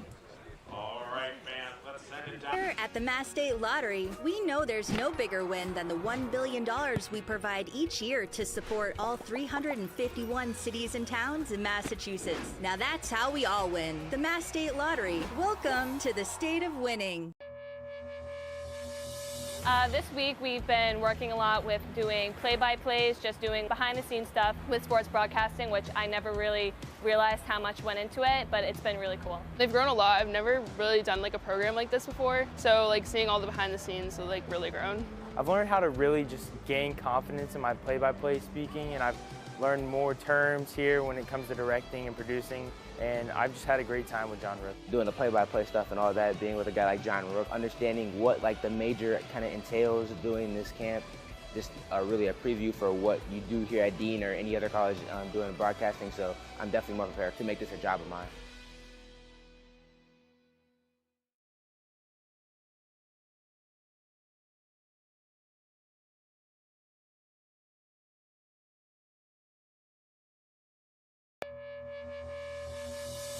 This week we've been working a lot with doing play-by-plays, just doing behind-the-scenes stuff with sports broadcasting, which I never really realized how much went into it, but it's been really cool. They've grown a lot. I've never really done like a program like this before. Bottom of the 4th inning, Hyannis, one of the best hitting teams, Cotuit, one of the best pitching teams in the Cape Cod Baseball League. As we look and compare stats between these 2 West Division squads. Batting average actually pretty close. Cotuit, their offense has gotten a lot stronger, especially since the last time Hyannis saw them. That ERA, that has helped Cotuit tremendously. Hyannis still trying to bring that down. Noticeably, it's actually been the whip, the walks and hits in an inning that has hurt Hyannis. They've walked a lot of batters as of late. Yeah, I mean, it's been the walks. We know the strikeout stuff. I mean, they struck out 18 yesterday. And we keep going on about the strikeouts. 11 strikeouts per 9 on the season for Hyannis, but the walks per 9, yesterday only 4. But at 4.8, that's very high. And you know, it's one of the reasons why Cotuit has 2 runs here. Jackson Willits has an early ball, and he skies another pitch. This one going to stay fair. Camden Johnson at the wall, and he makes the catch. Willits a couple feet from back-to-back home runs. Instead, he goes back empty. Off the bat, it was a similar sound to the first one. Just a great crack on a shade under the breaking ball there. I would love to see the launch angle on that. That was incredible. And I didn't think it would certainly get that far to send Johnson back to the track, but Willits with some serious power. And he's not a guy that swings at a lot of pitches, so it's good to see him doing that tonight. Lawless swings through a first pitch. Lawless popped out his first time up to third baseman Ryan Farber over in foul territory.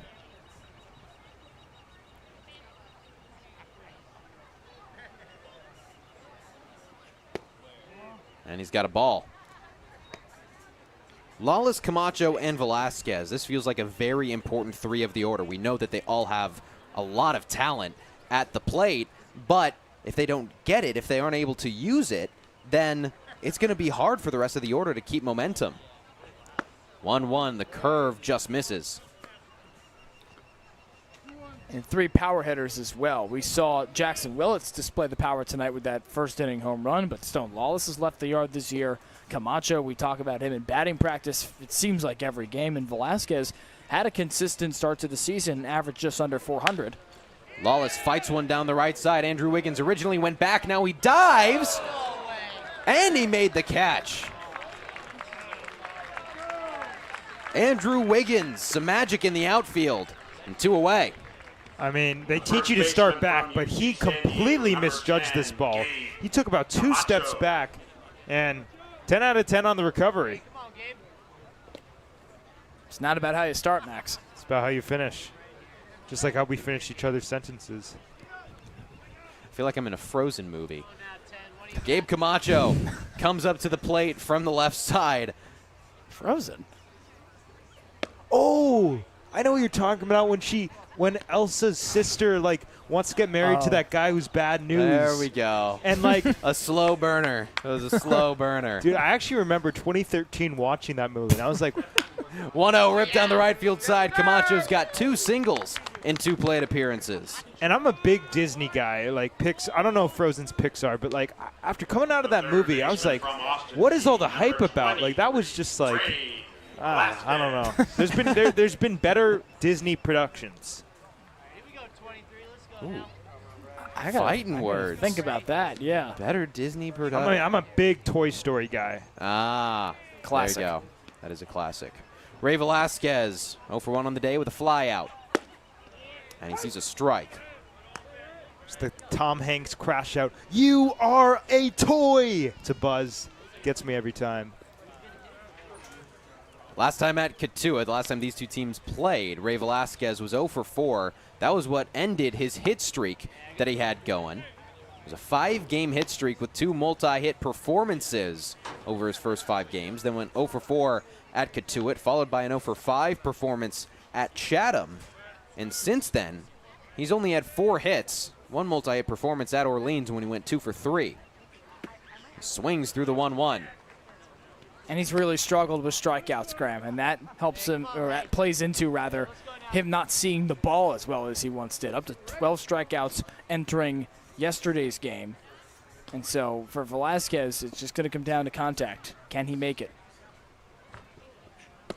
He lays off.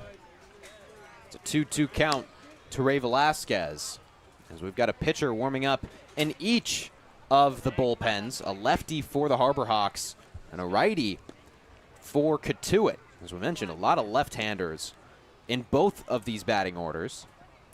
Deuce is wild. Curveball gets him looking. Camacho with a late single again. Hyannis can't do much about it. Still 2-1. Cotuit leads going into the 5th. Harbor Tour by Bay Spirit Tours for 4 people.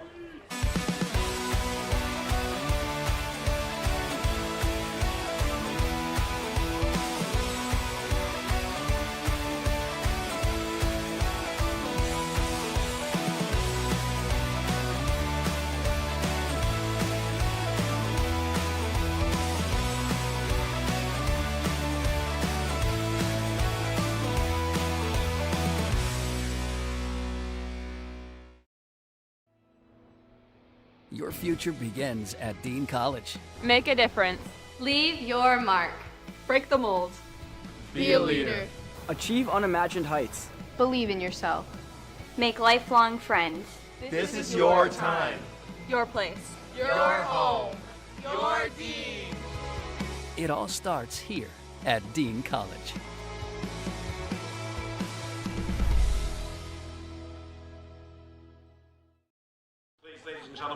Top of the fifth inning, new pitcher for Hyannis. They're the first to make a pitching change, and it's Hunter Dietz. A rising junior at Arkansas, and in 2 seasons in Fayetteville, he didn't really play his first year, just 1 inning pitched. And for him, it didn't get much better after that. 2/3 of an inning pitched in his second season, an ERA of 54. Of course, that inflated because he let up 4 runs in that only having gotten 2 outs and let up a home run. So this is a guy where we come to Cape Cod, and it could be a perfect situation for Hunter Dietz to try and get some of that experience and then go back to Arkansas, a brand new pitcher, because he barely played for the Hogs this past year, a team that went all the way to Omaha and the Super Regionals, or rather to the Men's College World Series. So tapping out at 93 in these warm-up pitches right here. So we'll see what he's got in his first start of the summer. And after a tough start for Brett Landman, it turned out to be a pretty good start. Yeah, 4 innings, 4 hits, 2 runs, both earned. Those 2 walks did come back to bite him back in the first inning and 3 strikeouts. But, Graham, you got to love the way he recovered, right? We talked about this next pitch, next inning, next play mindset. And that allowed Mitch Carricker to let him go the longest outing he's had all summer. This is Hunter Dietz's first appearance of the Cape League season with Hyannis. Like you said, he was busy playing in the College World Series. And his first pitch in for a strike to Anderson French. Arkansas had one of the most electric moments of this 2025 college season. 1 misses. Gio, you know the numbers a little bit better than me, but it was a no-hitter with 14 strikeouts? Try 19 for Gage Wood. Unbelievable. Just sheer greatness. Their season ended a lot sooner than they would have hoped. Liner, it gets past Brian McKay. Leadoff single for Anderson French. It's the 3rd time they've led off an inning with a hit. Almost the exact same play as what we saw end the 3rd inning when McKay made that nice stop. But the difference here is it was that tough in-between hop. They teach you to go down to up. McKay already started up, and it was at that point, you got to be counting your lucky stars if you can glove it going up to down.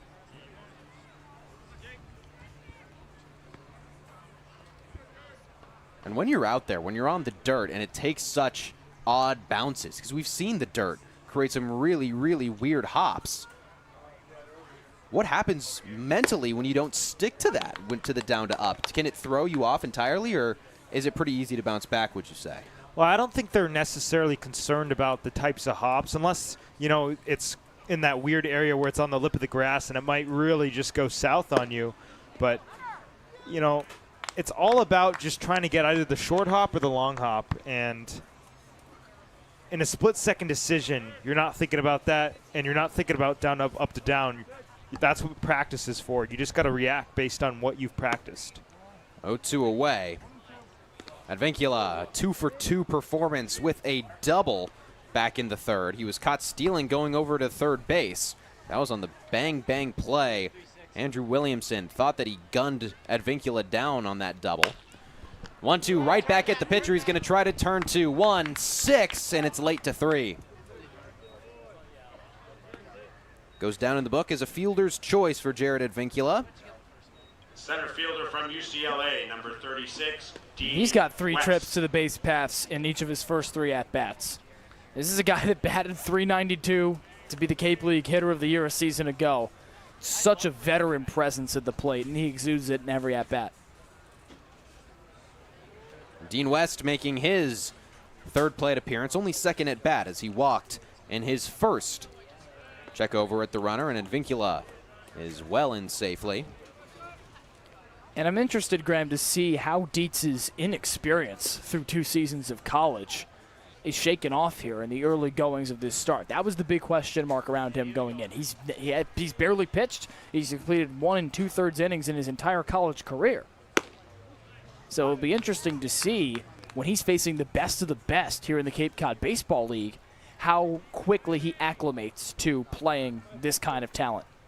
He was the number 5 left-handed pitcher in the class of 2023. A 1, right down Broadway. But, like you said, it's a step from being one of the best in high school to being one of the best in college. You need those reps. And it's likely that at Arkansas, with the amount of talent that the Razorbacks have, that he just didn't get opportunities because there are so many good players. And he strikes out Dean West. Went to the heater. West was well late. That's the 4th of the day for Hyannis pitching. The third baseman from But he looked Texas pretty settled State, in that number at-bat after some early damage. Ryan And that, Farmer. again, indicative of Dietz's background in baseball as being very strong. Dietz from Trinity, Florida, redshirted his freshman year in 2024.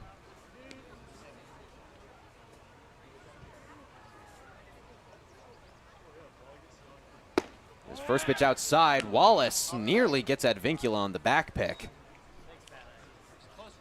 We saw this from Stone Lawless and Gabe Camacho a couple of times at Orleans. It was unfortunately fruitless for them for only 2 times that Lawless attempted a snap throw to first, but he'd throw it outside to Camacho, who would bring his mitt around and like spin it as the batter came in safely both times, and there again. But they're going to hit one of those soon because they've got a really early chemistry going with that snap throw.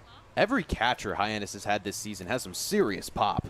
We saw Von Lackey gun down nearly a runner every single game he played. And then Brody Briggs' pop, as this one is hit into left field. Matt Mura in left makes the catch for the 3rd out. A good first inning of work for Hunter Dietz. Keeps it scoreless, only allows 1 hit in his first inning.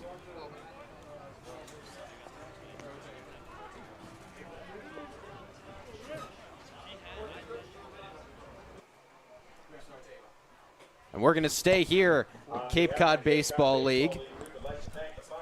Thanks, guys. Ava Fernandez here with Ray Korn, our pitching coach for the Hyannis Harbor Hawks. And Ray, your team has had 151 strikeouts so far from the pitchers coming into the mound. How have you kind of been working with that, and what do you think they're bringing in to the plate? Well, I think we have a lot of power arms. You know, some years you have guys that, low 90 guys that are breaking ball guys, and we have a lot of guys this year that are 95 to 97, 98, with good sliders. So, once you can show a fastball of that, mile an hour, then that really sets up your other pitches. But the thing is, you got to be able to throw that over the plate or throw it where the hitter sees it and knows you have it. And if he's looking for it and you go to a breaking ball in a good spot, you're going to get him out. And I think that's what's happening right now. Definitely. And you guys have also had 14 walks so far this season. It's been pretty impressive, only 14. How do you kind of take that command in such short notice with the teams and the pitchers? Well, there's certain rules in baseball. You don't want to walk the leadoff man in the inning because then you're going to have to throw the whole inning out of the stretch unless they turn a double play. No. The other thing is you get 2 outs, you want to finish the inning and get off the field and let your offense take over. So you don't want to walk a guy with 2 outs and start a rally for the other team where now they feel like, hey, we're in the game. So the whole thing is in any good league, and this is a very good league, there are a lot of hitters. You don't want to walk guys, put them on base for another hitter who could possibly beat you. Yeah. So that's... Walks are cheap. I think I look at a walk as like an error by the shortstop. That's an error. You walked him, he didn't earn his way on. Mm-hmm. And you obviously... Andrew Williamson leads off and fouls one straight back. Hey, Harbor Hawks fans, did you know the NAC Cape Cod is the official Light Up the Park sponsor of the Hyannis Harbor Hawks all season long? Thanks to the NAC, the lights at McKeon Park stay bright all summer as the future stars take the field. With 2 convenient locations in Orleans and Hyannis, the NAC is a perfect spot for a burger, taco sandwich, and much more. Visit thenaccapecod.com to learn more or order online. Andrew Williamson fouled his second pitch straight back, so he's down 0-2 early. He flew out to left his first time up to the plate back in the second inning. He leads off in the bottom of the 5th. He takes a ball up high. And Graham, we began a discussion his last time up before he flew out that he's got a very short swing, it seems, but he's got so much power, and we saw the power on display in batting practice. I liken it to Trent Grisham of the New York Yankees, who's got a very, very quick and short swing. Sometimes doesn't even follow through. Check swing, he went. Back-to-back Ks for Manka. And you see it there, of course, that's a check swing. But for Williamson, he's got a pitch that brings it around so fast that doesn't seem like he's swinging very hard, to your point, Graham, yet he's able to send balls well over the scoreboard and deep out of play because of that speed of the bat. Brings up Jason Walk. He singled in his first plate appearance back in the third. Fouls one off straight back.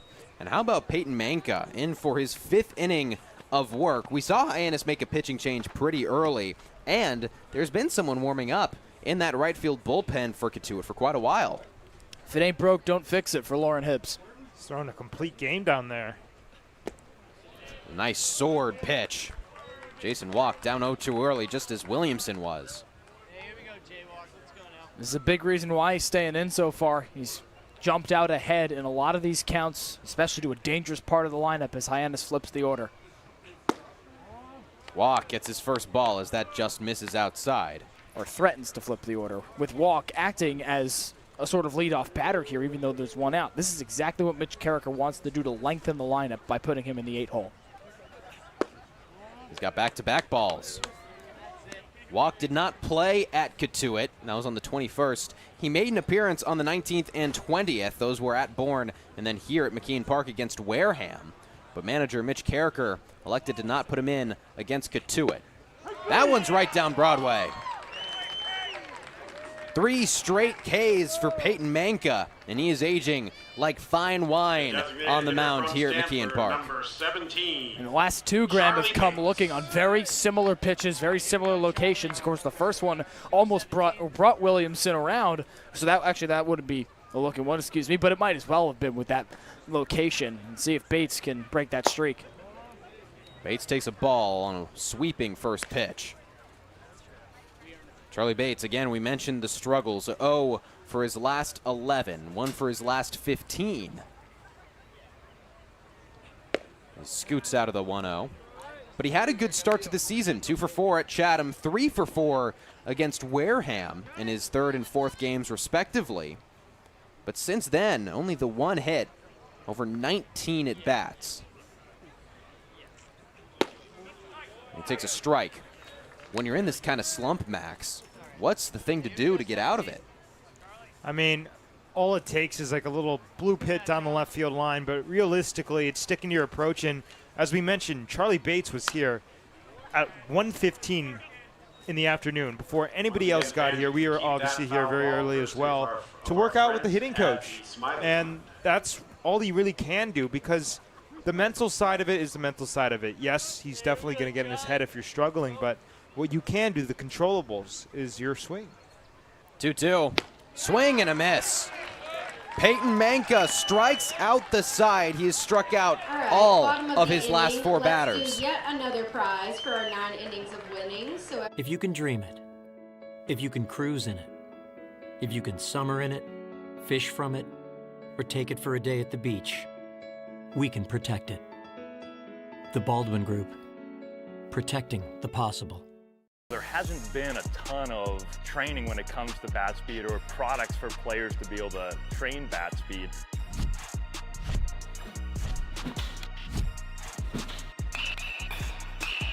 You can improve your bat speed and reach your goals working 10 to 15 minutes a day on this a couple of times a week. That's a no-brainer for every player. Cape Cod 5 is proud to be the official banking partner of the Cape Cod Baseball League. Cape Cod 5 offers a broad range of financial products and services tailored for every stage in your financial journey. Reach out to us. We're here to help. Top of the 6th inning, time to answer who's that Harbor Hawk?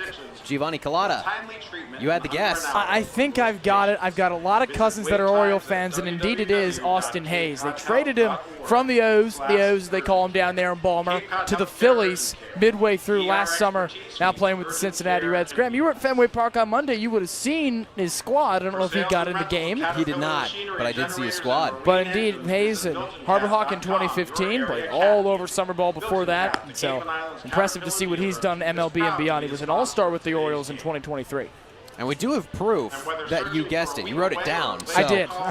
In case anyone's curious, we do have proof. On the wonderful show format that our producer Charlie Adams writes for each television broadcast we do here at McKeon Park, I did have proof beforehand, so not cheating, folks. We'll see if anyone else got it, though, on X. Yeah, Jeff Castle had it 45 minutes ago, so. Wow. Might be too easy. It's 4 in a row. 4 in a row? Wow. They're doing better than D-Bot, that's for sure. Beat D-Bot. Our other favorite segment on this show coming up in the next half inning, bottom of the sixth. So stick around if you want to see if he can guess the college mascot from the opposing team, Cotuit. We'll give you that hint, D-Bot. You get no others. Leading off the inning, Caden Bogenpole. Bogenpole making only his second at bat, trying to make it his second at bat. He walked his first time up, then popped out to third baseman Ray Velasquez his second time around. Hunter Dietz still dealing. He catches the lower part of the zone. Bogenpole standing at 6'6", 240. As he sees a ball. That has got to be so daunting to pitch to. Someone that big and that capable.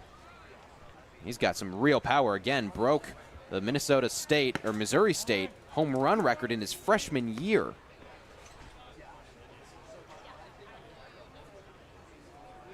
And Graham, you mentioned that he broke Philadelphia Philly great Ryan Howard's home run record at Missouri State. He's got a similar stature to the former Phillies first baseman. Howard 6'4", 250. Bogenpole at 6'6", 240. A couple of linebacker builds at the plate. And again, he is an intimidating figure in the lefty box. He's already hit a home run this season, too.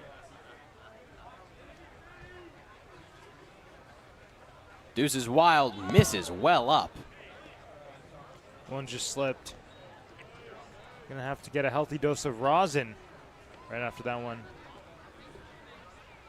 Bogenpole, an all-MVC second team member in 2025 after being the Danny Cook Rookie of the Year in 2024. Payoff. Misses. Second walk of the day for Caden Bogenpole. We mentioned that Cotuit's offense has really struggled. He could be exactly what this team needs to fuel a strong second half of the season. A great year for the Missouri Valley Conference as well, with the Murray State Racers making it to Omaha. But for Bogenpole on the Bears of Missouri State, this is exactly what you see on Cape Cod year in and year out, Graham. Guys from schools that you wouldn't expect making huge impacts for teams in the Cape Cod Baseball League with the best of the best as their teammates. And that's what Bogenpole's done here in this game. Andrew Wiggins shows bunt. It goes past. Lawless can't make a throw. And Bogenpole moves over to second base.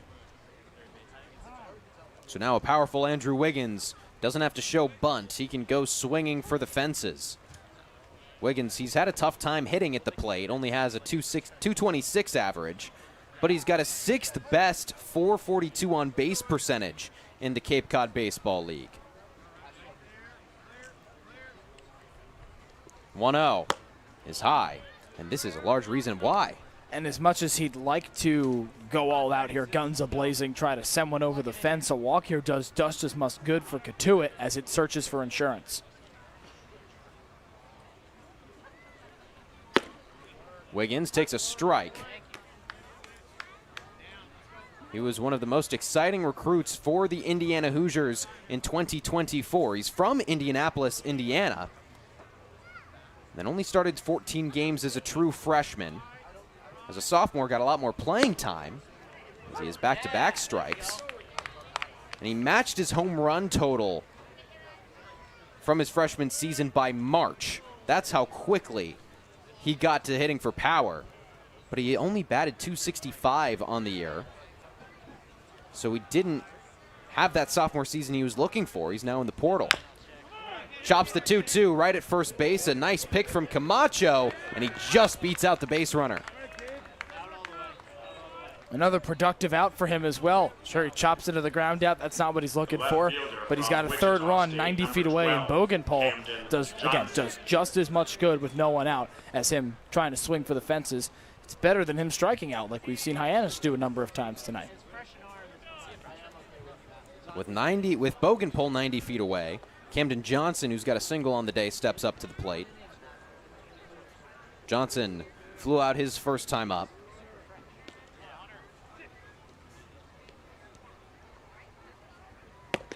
Takes a ball.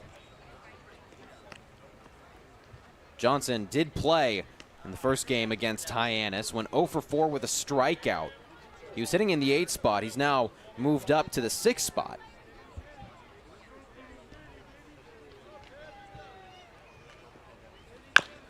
Chops one right back at the pitcher. He can't get there. McKay can make a throw in time. Everyone's safe.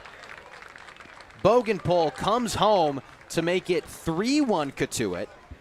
And there's still only one out in the inning. Shortstop from Kent State, number 6, Luke Matthews. That's just a swinging bunt right there from Camden Johnson. We saw his tremendous speed in the 4th inning when he legged out an infield single, advanced a couple of bases on a single from Luke Matthews right behind him. And for Cotuit, you got that insurance run that he was trying to plate across for the last 2 frames. Matthews chops foul the first pitch he sees. Matthews only playing in his 2nd game of the Cape League season. Went 1 for 4 in his first yesterday against YD. Got a run, a hit, a triple. Also drew a walk, but struck out twice.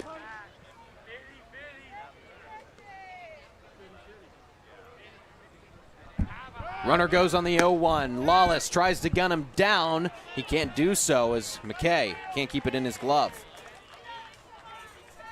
Second stolen base of the ball game for Cotuit. Camden Johnson in scoring position. We've talked, and we will probably continue to talk a lot about how different teams have hit with runners in scoring position. Opposing teams are hitting .349 at McKeon Park with runners in scoring position. 1-1 inside. That's a large contributor to the fact that's why Hyannis has been worse here at home than it has been on the road. A record of 8-4-2. Started out on the road 5-0-1 before the loss to YD on Sunday. And this is a Hyannis team that only lost 3 games at home last year. 2-1 Sky to the right field side. Andrew Williamson makes the catch. Runner's going to try to tag. Camden Johnson slides in safely. You should see if he left early. That was very quick. The first baseman from Stanford. It's like no negotiation for the bullpen, but what another great throw from Andrew Williamson. Sure, it was bounced in a couple hops late, but it was right on target. You mentioned the home record. Hyannis currently at 500 at home, 3-3. They're 4-1 in the West Division, 2-3-2 in the East. Cotuit in the West, so they're trying to keep that winning record high. Rentaro Sasaki takes a ball up and away. And, go ahead. I was going to say, interesting that the Eastern Division and the home games have been what's given Hyannis trouble. And this is a Cotuit team, Graham, that can tag you for a loss at any point. Take yesterday against YD. Sasaki hits one high down the right field side. Williamson at the track. He leaps, and he can't make the grab. Rentaro Sasaki has home run number 2 of his 2025 Cape League season. It's a 2-run blast that gives Cotuit a 4-run lead.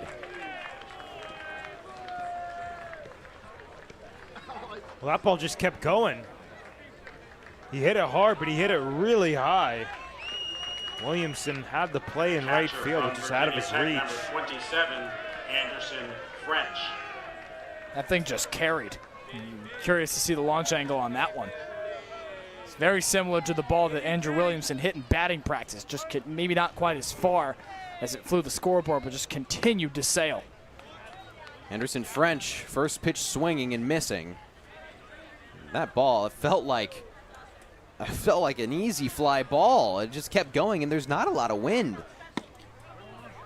It's very hard to leave McKeon Park to that side, the right field, with that high a fly ball. The wind comes off the water of the Hyannis Harbor, and you can see off the flag in right center that it's slightly blowing towards the light post closer to center field. So not exactly helping the batter. And now as it turns fully, it is more so. But during Sasaki's at-bat, it wasn't as fervent behind him.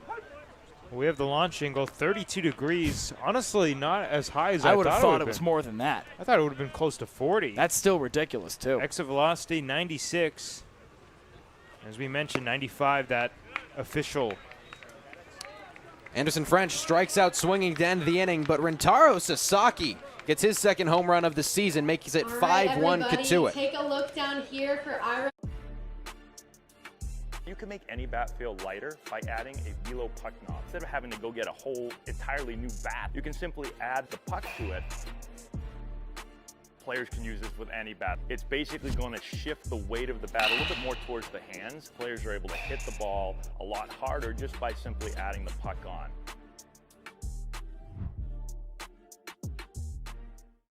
Here at the Mass State Lottery, we're known for our monster wins. But there's no bigger win than the $1 billion we provide each year to support all 351 cities and towns in Massachusetts. In our game, we know that supporting local businesses and helping communities is how we all win. Because at the lottery, we're all playing for the home team. The Mass State Lottery. Welcome to the state of winning. New pitcher on the mound for Cotuit. It's their first change of the ball game, Zane Coppersmith. But before we introduce the new pitcher, it's time to beat D-Bot. D-Bot, you got a losing record now, man. You got to get a win here. Yeah, I think so. I don't think that's exactly a hot take, my friend. Your player is a pitcher, right-hander, Tyler Albanese. He goes to San Jose State. San Jose State, I can picture it. Oh gosh. Oh my gosh. This is going to bother me because I'm not going to get this. San Jose State. It's not the Aztecs. The Trojans keeps coming into my head, but I don't think it is. This is a brutal one. Stop going with the West Coast. Enjoy big summer savings and remember our price. It's the only way we can beat you. The Trojans. That is incorrect. 6-8 for D-Bot. It's the Spartans. That's all right. Same thing. Not the same thing. You're telling me the Trojans and the Spartans are not the same thing? I'll take the loss, but. Leading off for the Harbor Hawks, the left fielder from Hawaii, you need a hot streak now, my friend. 6-8 for D-Bot. Thank you, of course, for joining us. Zane Coppersmith, right-handed pitcher from Stetson, on the mound, making his 6th appearance for Cotuit. He's pitched 7 2/3 as he faces Matt Mura. The curveball misses high. 7 2/3, he's got a 7.04 ERA. 9 hits, 2 walks, 8 Ks.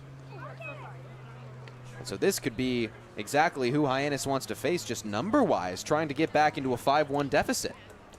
And you saw, or rather heard, Mitch Carricker say pregame that flipping the order was going to be doubly important tonight with the guys he's got up there, but also with this Cotuit pitching staff, Graham. The fact that it's been so good recently, got to get guys multiple looks at pitchers. And now Mura facing a new pitcher again. Mura takes strike 1.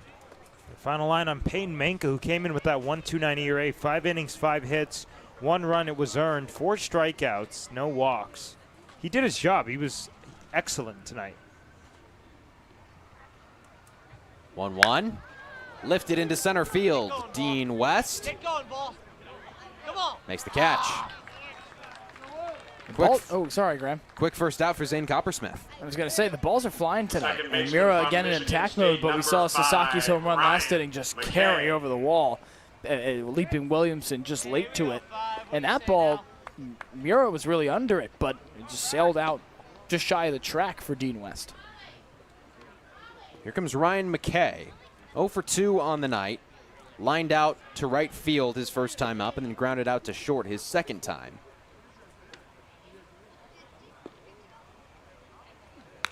Fouls one straight back. McKay has only been held hitless once so far this season. That was the first game, and the 14th at Wareham. He went 0 for 4. Since then, he's worked a 9-game hit streak, and despite the 0 for 4 performance, he still drew a walk, so he's working a 17-game on base streak.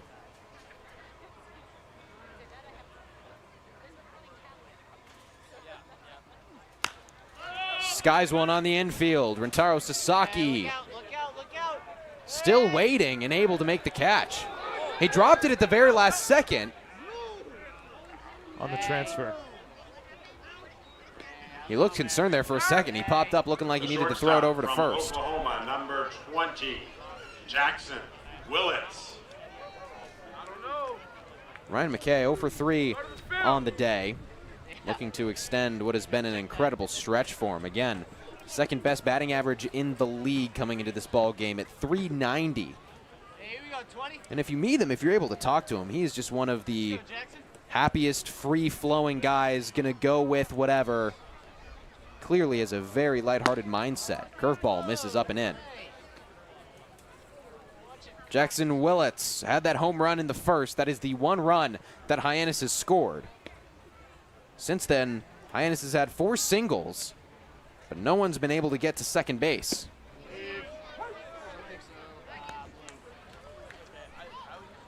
We talked about how Hyannis has struggled entering the game with runners in scoring position, 1 of 19 entering tonight's matchup.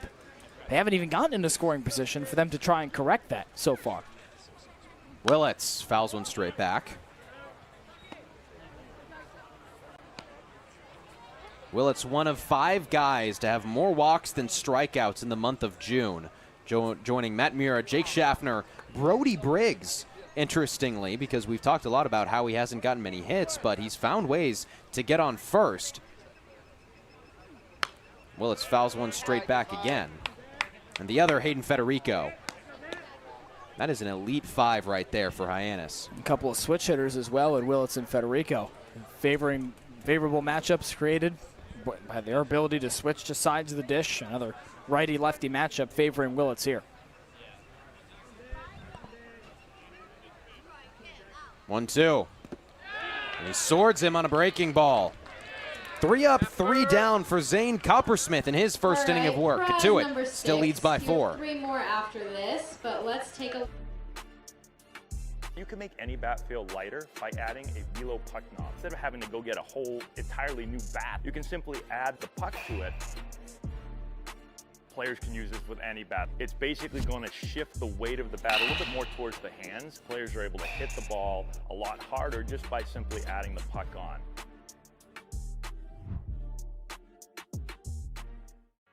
Here at the Mass State Lottery, we're known for our monster wins.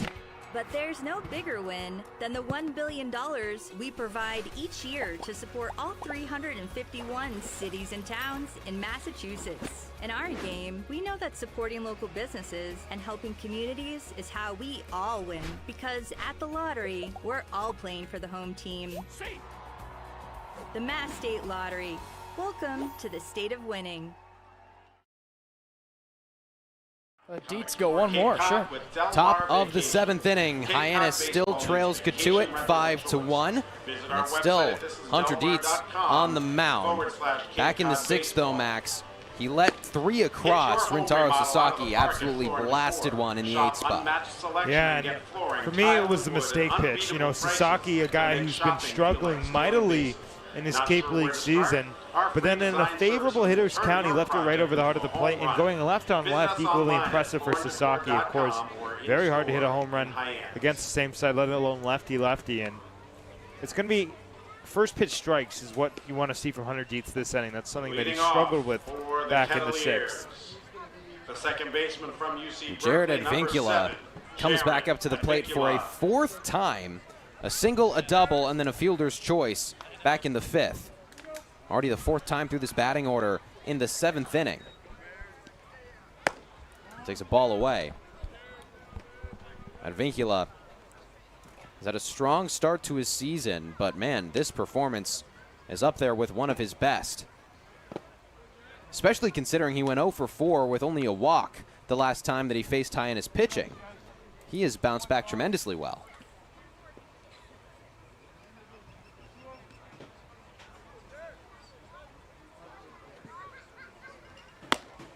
We got 3 straight balls. This seems to be another thing that plagues Hyannis pitching. Whenever they get down an account, it's very hard for them to even it up and get an out. Yeah, and this is the last thing you want to see if you're Mitch Carricker, because a lot of these pitches aren't all too close as you get a 4-pitch walk. That one just outside. And Vincula gets on base for a 4th time in this ball game. That's walk number 4 of the day for Hyannis pitching, the second for Hunter Dietz. And this is exactly how the top of the 6th began. Caden Bogenpole in the 4 spot, the cleanup spot, drew a walk. Camden Johnson then singled 2 batters later, and right after that, Rentaro Sasaki hit a home run. Dean West also has a walk on the ball game. After a walk back in the 1st, he lined out and struck out.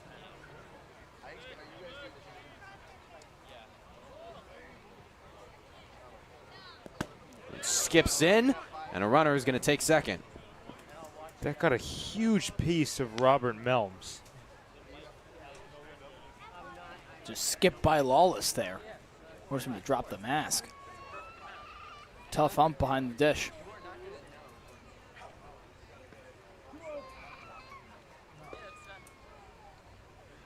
Multiple wild pitches this game for Hyannis. 2-0 now with a runner in scoring position, misses.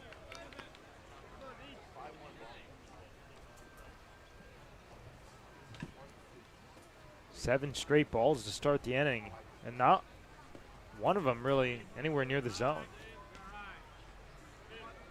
Dietz. 2 4-pitch walks, and that's going to allow Advincula to go over to third. Lawless couldn't keep it in his glove. Starting to see the inexperience of Hunter Dietz show here. 1 2/3 in his career at Arkansas, and indeed, out comes Mitch Carricker. Ryan Farber. Hunter Dietz had a very strong first inning of work, faced 4 batters. Anderson French led off with a single and then got Dean West to strike out, Ryan Farber to fly out. But that is going to end his day. New pitcher coming to the mound for Hyannis. We'll introduce him when we come back. Get ready for big results with our small machines. With more power, performance, comfort, and savings. They're ready for every job. And we're ready with plenty of inventory, the best support in the business, same-day parts availability, and locations across the Northeast. So you can always be ready to work. Milton Cat, always ready.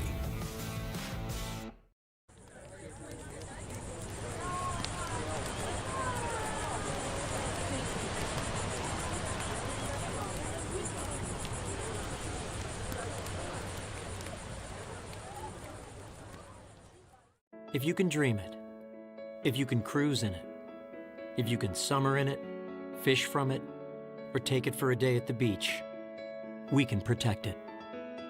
The Baldwin Group, protecting the possible. Adam Troy is the new hurler for Hyannis, the right-handed pitcher, making his 4th appearance of the Cape League season. He's got a 2.25 ERA over 4 flat innings pitched. Went for 2 his last time up against Brewster, allowed 3 hits, 1 run, which was earned. Those were the first of his Cape League season. He didn't walk any runners, he struck out 2. But in both of his first 2 appearances, he only pitched for 1 inning, went for 2 against Brewster, so it'll be interesting to see, with no outs on the scoreboard in the top of the 7th, how long Mitch Carricker lets him go. And Troy, as you mentioned, Graham, the incoming transfer to USC. Staying in California, moving from Pepperdine to the Trojans. Started off really, really well in relief of Tyler August in a game that Hyannis eventually lost to the Whitecaps here at home, but eventually squandered that 1 run, just mustered 2 strikeouts. See how much length he's able to give the Harbor Hawks series you mentioned. This is a game where you need to get the bats up quickly and often in just 3 frames remaining for Hyannis bats to get it together. So we'll see what Troy's able to do here. Troy, a 5.79 ERA in 2025 with the Pepperdine Waves, a 9 flat ERA with Pepperdine back in 2024. The Waves, a tough 2 seasons of baseball for them. Adam Troy going cross town out of Malibu into LA to play for the USC Trojans in 2026. He's going to face Ryan Farber. Runners are on the corners, and Cotuit already leads 5-1. Runner goes immediately. Lawless isn't even going to try. That's a free base for Dean West. Third stolen base for Cotuit. I believe the second of its kind, where there's been a runner on third and no reason for Stone Lawless to try to pick him off. Troy is taken the other way, down left field. Matt Mura can't make the catch. Runners will advance one base each, and the runner at second barely slides in. An RBI double for Ryan Farber that brings home Advincula from third. The designated hitter from Missouri State, number 19, Caden Bogenpole. And it's all going right now for Cotuit. 6 runs. They've never scored more in this season. They haven't scored more in this season than 6.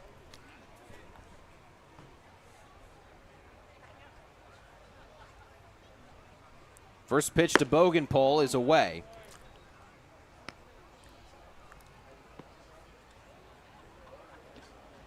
The only strike thrown this inning was that double. Besides that, 11 balls. I'm going to correct myself. They scored 8 against YD. They fouled straight back. First game of July. I was looking at June. The month has flipped. We are now in the second month of the summer. So they've scored 8 against YD. They only scored as much as 6 in the month of June. But still, same rings true that their offense hasn't really had big games. For it to come in back-to-back games now with 14 across the last 2 games. Good signs. 1-1 lone away. And their pitching has stayed strong as well, only allowing 1 run to Hyannis on a solo shot. They're clearly not trading hits for runs. Could be the most impressive part. You hold the team with the best average on the Cape to just 1 run now as they try to get up with 3 outs, or 9 outs remaining. And Hyannis, they struggled yesterday too, only scored 2 against Harwich. They scored a couple against YD, only got 4. But YD, Harwich, and Cotuit are the 2nd, 3rd, and 4th best pitching teams in the Cape Cod Baseball League. As that's a 5-pitch walk. Bases are juiced with Kettleers.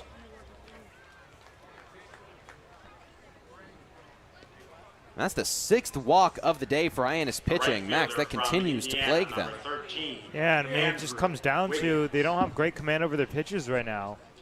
We talked a lot about, misses around the zone, but a lot of these, especially in this inning specifically, kind of the microscope on it, struggling to find the strike zone.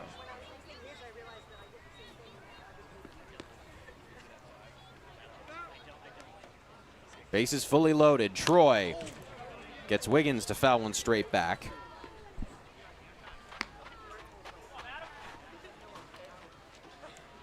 Andrew Wiggins in the transfer portal. 4 home runs in 2025 with Indiana, 3 in 2024 with the Hoosiers. Batted in 24 base runners as a sophomore. He's got a 1-1 count. We talk about the walks as being the real eye-opener. He had 38 walks in 2025 with Indiana, 133 at-bats. And he struck out only 36 times, walked 2 more times than he struck out in his sophomore season. Fouls one off down the left field side. Making a lot of contact, but just can't quite square it up.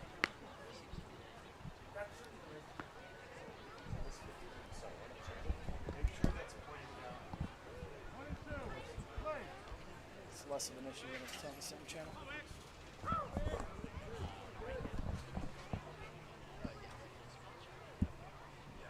Andrew Wiggins fouls a 3rd pitch back. And this is equally frustrating for pitchers because, they're making good pitches right around the zone, trying to paint the black. and just pesky hitters able to stay alive until they get one over the fat part of the plate, and that's when you have the big hit. Wiggins, the sixth best on base percentage in the Cape Cod Baseball League. Nails one to right center field. Walkin Williamson giving chase. It's gone! A grand slam for Andrew Wiggins. His first home run of his Cape League season. It's 10-1 Cotuit. Just smacked the whole way. Off the tip of, closer to the tip of the bat than to the middle of the barrel for Andrew Wiggins. Chases a bit outside on Adam Troy and absolutely smokes it. Whereas Sasaki's was a bit of a dance as it was very high up and Williamson rendered a jump at the wall. That one was a no-doubter from Andrew Wiggins. First home run is grand on the Cape. 10-1 Cotuit. Now we can say that Cotuit has scored more runs against the Harbor Hawks than they have scored against any team this season in the Cape League. A 5-run seventh. Still nobody out. Camden Johnson in the 6 hole. Takes a ball upstairs.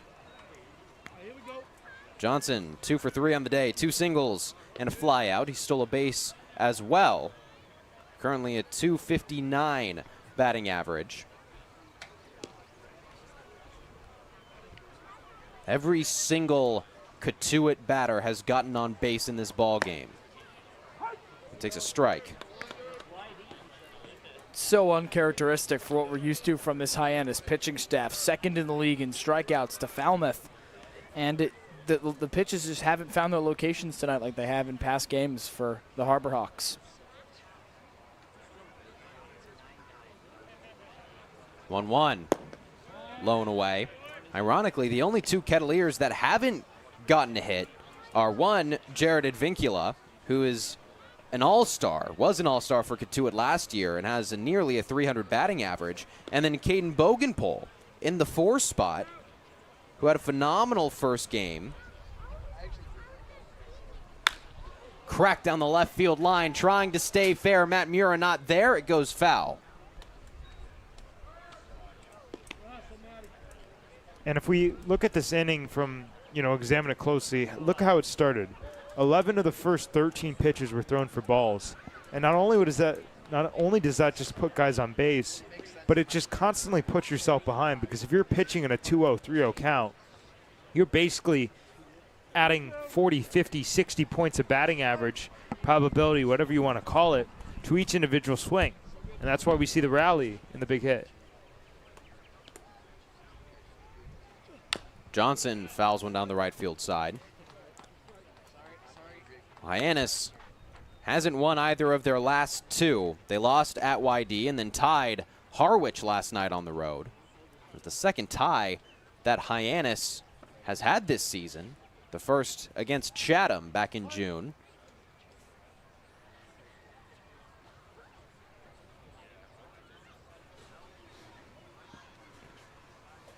Nobody out, deuces wild. And probably the most interesting part is that it's been the bats that have kind of stalled. 2 runs against Harwich, 4 at YD, 5 against Falmouth. The last time they scored more than that, more than 5, was against Orleans. Seems like that fog out on Saturday sucked the life out of this batting order. Payoff pitch. Swung on and missed. First out of the inning for Adam Troy. The shortstop from Kent State. Pulled the string on him right there. Really nice changeup. And really like how it starts over the plate and then it falls off the table. That's really hard to recognize as a hitter. And with still 1 out, this remains pertinent that Cotuit is a run away from being 3 outs away from a win. 10 after 7 on the Cape, and that ends the game. First pitch away for Luke Matthews. Well, the schedule doesn't get any easier for Hyannis looking forward. They're at home tomorrow against YD, and then at YD for the 4th on Friday. So they're going to continue to face really, really strong pitching for the next couple games. 1-0 catches. Their next game against a team that's sub 500 at the moment is Orleans this Saturday. And the Firebirds are 6-8. It's not even like they're significantly below 500. They're right there. 1-1. Ripped on the left side and out into the outfield. That took a crazy hop off the lip of the outfield grass. And just kind of the way that they're putting these at bats, that they're being pesky, and that's obviously frustrating on the mound. And you're able to put yourself in the advantage counts and continue to apply pressure on Hyannis. And guys, it always felt like Cotuit had this firepower, the ability to score 10 runs on 10 hits, but they just hadn't been able to get there.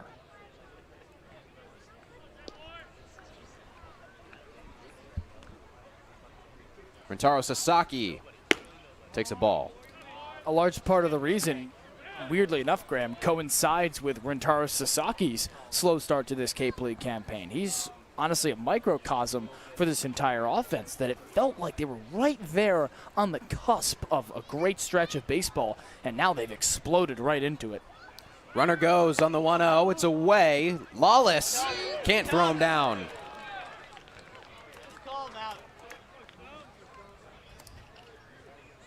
Interesting to see them steal up 9 runs. But trying to get, as Gio mentioned, to that mercy rule territory. Cotuit has only stolen 24 bases. That's 5th best in the Cape League coming into tonight, but they've got 4 already. And Stone Lawless caught Jared Advincula once, so they've tried to steal 5. Pitch skips in. Lawless can't find it. That allows Matthews to advance 90 feet. And it just seems like all the life of this team, yeah, as we mentioned, that fog out, that game kind of was a turning point. Because especially after a game like yesterday, there's a lot of positives to be taken from it, of course. 18 strikeouts, your pitching was unbelievable. But then, of course, the negatives and the fact that, you know, you left a guy on base for the last 6 innings. And 3-0. Misses, just catches inside.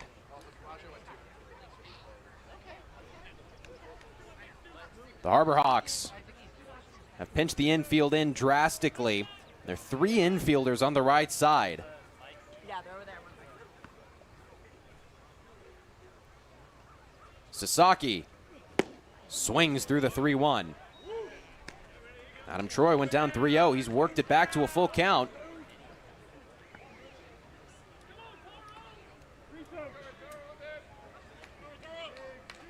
Sasaki already with a home run. Payoff. Fouls it straight back. He was right on top of that pitch. Yes, he was. Just underneath. Fouled it straight back means he's on time. We mentioned it, or we noticed it during BP, but he's using a torpedo bat. One of the first that we've seen. Yeah, I believe the first one we've seen in the game on the Cape. Payoff. Runners on the corners, 2 outs. And with that walk, Cotuit is going to bat around. That is a big out, or rather big at-bat for Rintaro Sasaki, where we've seen him strike out tonight on pitches he probably should have chased. He induces a ground ball in the 4th inning before the home run. His last 2 at-bats have just screamed discipline at the plate, and that's exactly what you see there. As Cotuit tries to run rule Hyannis and get it to the bottom of the frame. Anderson French swings through a first pitch. If Cotuit's able to get that 11th run and then keep Hyannis scoreless in the bottom of this inning, the game will end. The 7-inning run rule.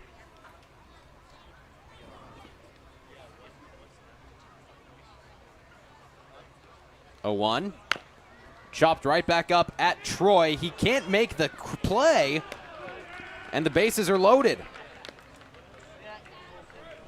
It's free passes like that have plagued Hyannis in addition to the Cotuit hitters. Credit the Kettleers. They've been put together some great at-bats, but we've seen wild pitches tonight, errors that will be scored like that on Adam Troy. As Stone Lawless initiates a mound meeting as Blaze Martinez, the pitching coach, will come to join. The adjustment here is to clean up the game, pretty simply. It's going to be hard to double off Advincula. Speedy leadoff man, unless it's hit really hard. Of course, probably the most ideal one is back to Troy. You can go 1, 2, 3. We've seen that once this year. It was here at McKeon Park, but it's just a tough situation to inherit for Troy, of course, after the beginning and then giving up the grand slam. Jared Advincula led off the inning. He walked in the top of the 7th. Was brought around 2 batters later by Ryan Farber, who hit a double. And since then, Cotuit has just poured on. Andrew Wiggins hit a grand slam to put up the crooked number. And it's been a 5-run 7th inning. Advincula looking to tack on. He tries to on the first pitch. Jason Walk in center. Gets the second out. Runners tag. And that is the 11th run of the ball game. It's a 10-run lead for Cotuit. Advincula continues to do his job. Amazingly enough, that is his first time not reaching base tonight, Graham. He still gets credit with the sac fly, though. And he with the Cape League Hitter of the Year from last summer, continues to be productive in every single at-bat. Easton Winfield. And there's a pinch hitter coming to the dish.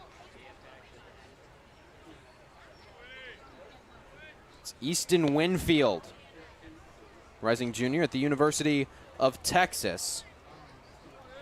Played in 9 games for the Kettleers, 192 average, with a triple, 2 RBIs, 6 walks, and 12 Ks.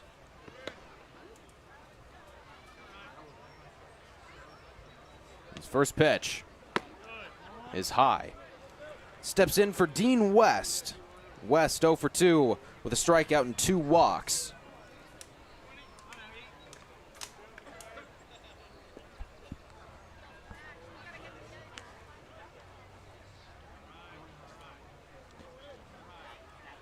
Winfield takes back-to-back balls. Max has just felt all day long like Hyannis hasn't had command of the zone. Well, especially back in the first inning. And then you saw the adjustment from Brett Landman, and the Hyannis pitching staff looked like they turned the page. And, I mean, this inning, it's been kind of a disaster, at least in terms of command. I mean, that's 5 walks alone in this frame. 2-0 Sky down the left field side. Ray Velasquez gets the 3rd out of the inning. Cotuit 3 outs away from ending this ball game in 7. It's 11-1. Cotuit leads. Once again. When you need to dig, lift, move, cut, or just about anything else, then dial up the rental source staffed with equipment and construction experts. They'll help you get the right machine for the job and make sure it's delivered when and where you need it. With locations across New England and the newest and most reliable inventory, Milton Rents is your local source. When I started teaching on the Cape 30 years ago, you could buy a house on a teacher's salary. But today, teachers, public safety officers, healthcare and hospitality workers, the people who make the Cape work, are struggling to find homes they can afford. And I really worry about the kids who will follow us. I think it's time we learn to do better. If housing on Cape Cod matters to you, join us at capehousingmatters.org.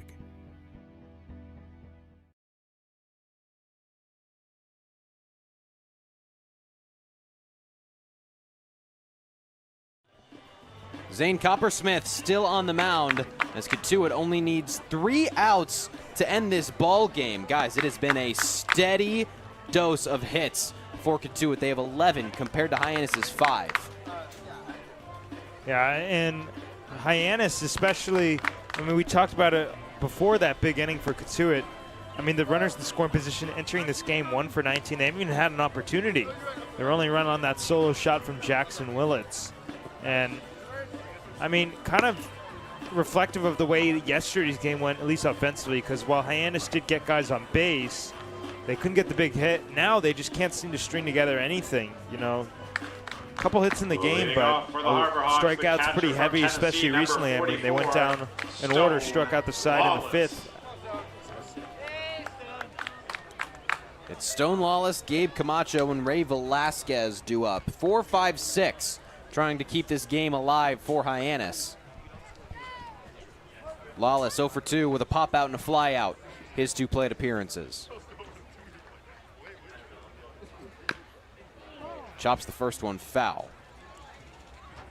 Cotuit just seems to play well in this ballpark. In 2024, they won 2 of the 3 here at McKeon.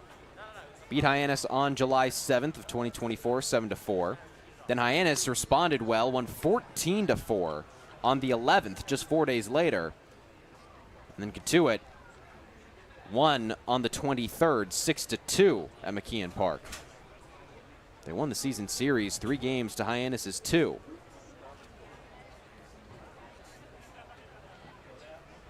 And a conversation between Robert Melms and Stone Lawless. I think he is just giving him a little time. He fouled that first pitch off of his leg. Pretty painful. It must have missed that leg guard. You notice that umpires this season have been very generous with time in between at-bats if it looks like it might have been painful to a batter. Obviously, no one trying to get injured out here, all trying to develop. Lawless takes a ball. He's on a 2-game hit streak, 1 for 4 at Orleans, 1 for 4 at YD. Hit .375 through his first 2 games. But he's 0 for 2. Looking to spark something. Curveball gets him looking. And to note, he was the first catcher this season for Hyannis to play back-to-back games, as Von Lackey and Brody Briggs would trade nights behind the dish. Lawless got a couple games in a row. Of course, an off day splits those 2 games, but still. 1-2. Skips in. When Lawless plays consistently, he gets hits consistently. Played 28 games at Tennessee in 2025. Made 21 starts. Of those 21 games, he got a hit in 13 of them.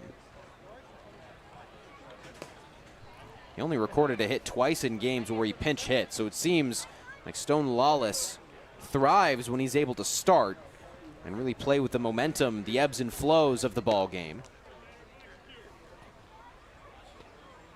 2-2. In for strike 3.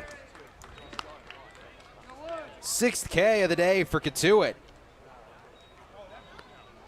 The first baseman from UC San Diego, number 10, Gabe Camacho. Gabe Camacho will come to the plate with 1 out. He is the only Harbor Hawk that has consistently hit against Cotuit.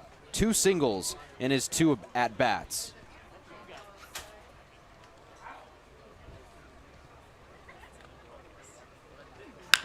Cracks the first pitch right at Sasaki, who's able to field his position and get the second out. I think the most impressive thing about this Kettleer pitching performance, outside of the fact that we knew coming into the game that Cotuit had pitched incredibly over its last week or so of play, but they only have used 2 arms, and now they're an out away from ending this game without scorching the bullpen for the next game. So it's a Kettleer team that's red hot and is going to be well rested. Ray Velasquez trying to extend the ball game. Takes a slow curveball for strike 1. Man, that pitch is a thing of beauty for Zane Coppersmith. Coppersmith came in at the bottom of the 6th. 3 up, 3 down with a K. He was 1 out away from making it 6 up, 6 down to end the ball game. And again, it does not get any easier for Hyannis after this, facing a YD team in back-to-back days. They have the 2nd best ERA in the Cape Cod Baseball League. 1-1 is high. And look past the rivalry as Hyannis begins a run of East Division opponents. You get Orleans on Saturday here at McKeon Park. Then you've got to go to Brewster on Sunday, a team that Hyannis hasn't beaten all year. Whitecaps have been the Harbor Hawks' kryptonite so far. Velasquez, it's 1 up the middle. Jared Advincula, the 2nd baseman, ends the ball game for Cotuit. It's the first 7-inning run rule ball game that Hyannis has been a part of this season. And Cotuit, just a steady attack. Make sure that you stick around. We'll be doing Hawk Talk right after this break. But Cotuit, they take the ball game 11-1 at McKeon Park. We'll be right back.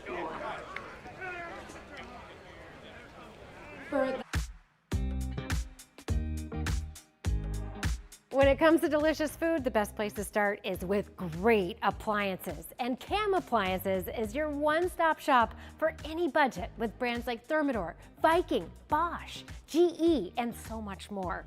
Cam Appliances, sales, delivery, installation, and service in the heart of your home with locations in Hyannis, Nantucket, and Hanover. Here at the Mass State Lottery, we're known for our monster wins. But there's no bigger win than the $1 billion we provide each year to support all 351 cities and towns in Massachusetts. In our game, we know that supporting local businesses and helping communities is how we all win. Because at the lottery, we're all playing for the home team. The Mass State Lottery. Welcome to the state of winning.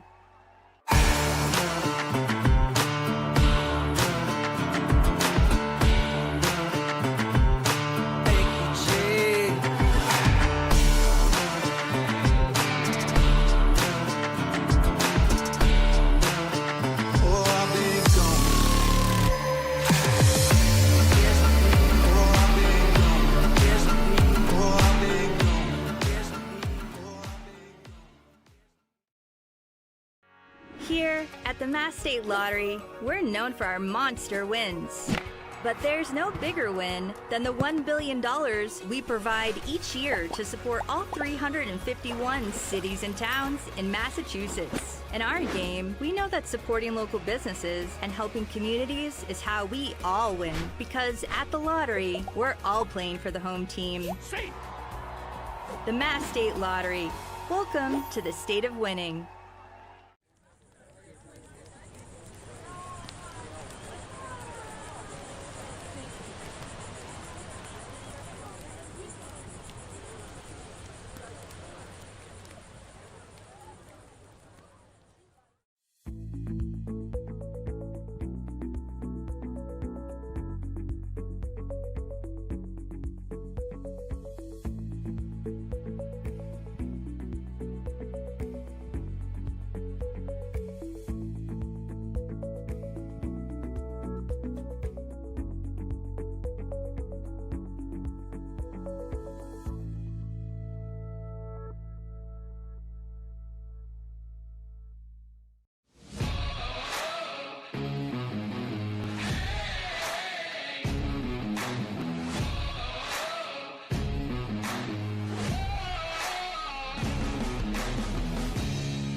This broadcast is a copyright production of the Cape Cod Baseball League. Any unauthorized duplication, retransmission, or other use is strictly prohibited.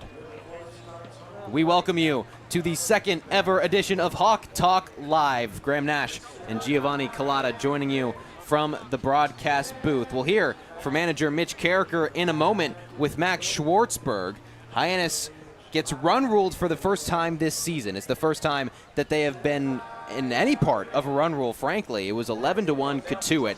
Their bats were phenomenal, Gio. A team high, or tied for a team high, 11 hits in this season. And that's the second 11-hit performance for the Kettleers this week. They put up 11 against Brewster earlier in the weekend, and it's a Kettleer team that had about as bad a start as you can have to a summer. 2 wins in 9 games. They got a tie, but now they're 5-9-1, and depending on how Bourne's game finishes up later tonight, they could be out of that final spot in the West Division for the first time all summer. And you look at the walks, I mean, that absolutely sticks out at the page. 7 walks for Hyannis pitching. That is a very high number, one of the highest that we've seen this season. It sure is, and Coach Carricker has talked ad nauseum this season about free passes. How do we stop hitting batters? How do we stop with wild pitches? To be frank, Graham, they didn't stop that tonight, and that was exactly their kryptonite as Cotuit exploded for an 11-1 run rule. And then on the other side, Hyannis got 1 run. It was Jackson Willits absolutely launching a homer, but then from innings 4 through 7, they didn't get a hit.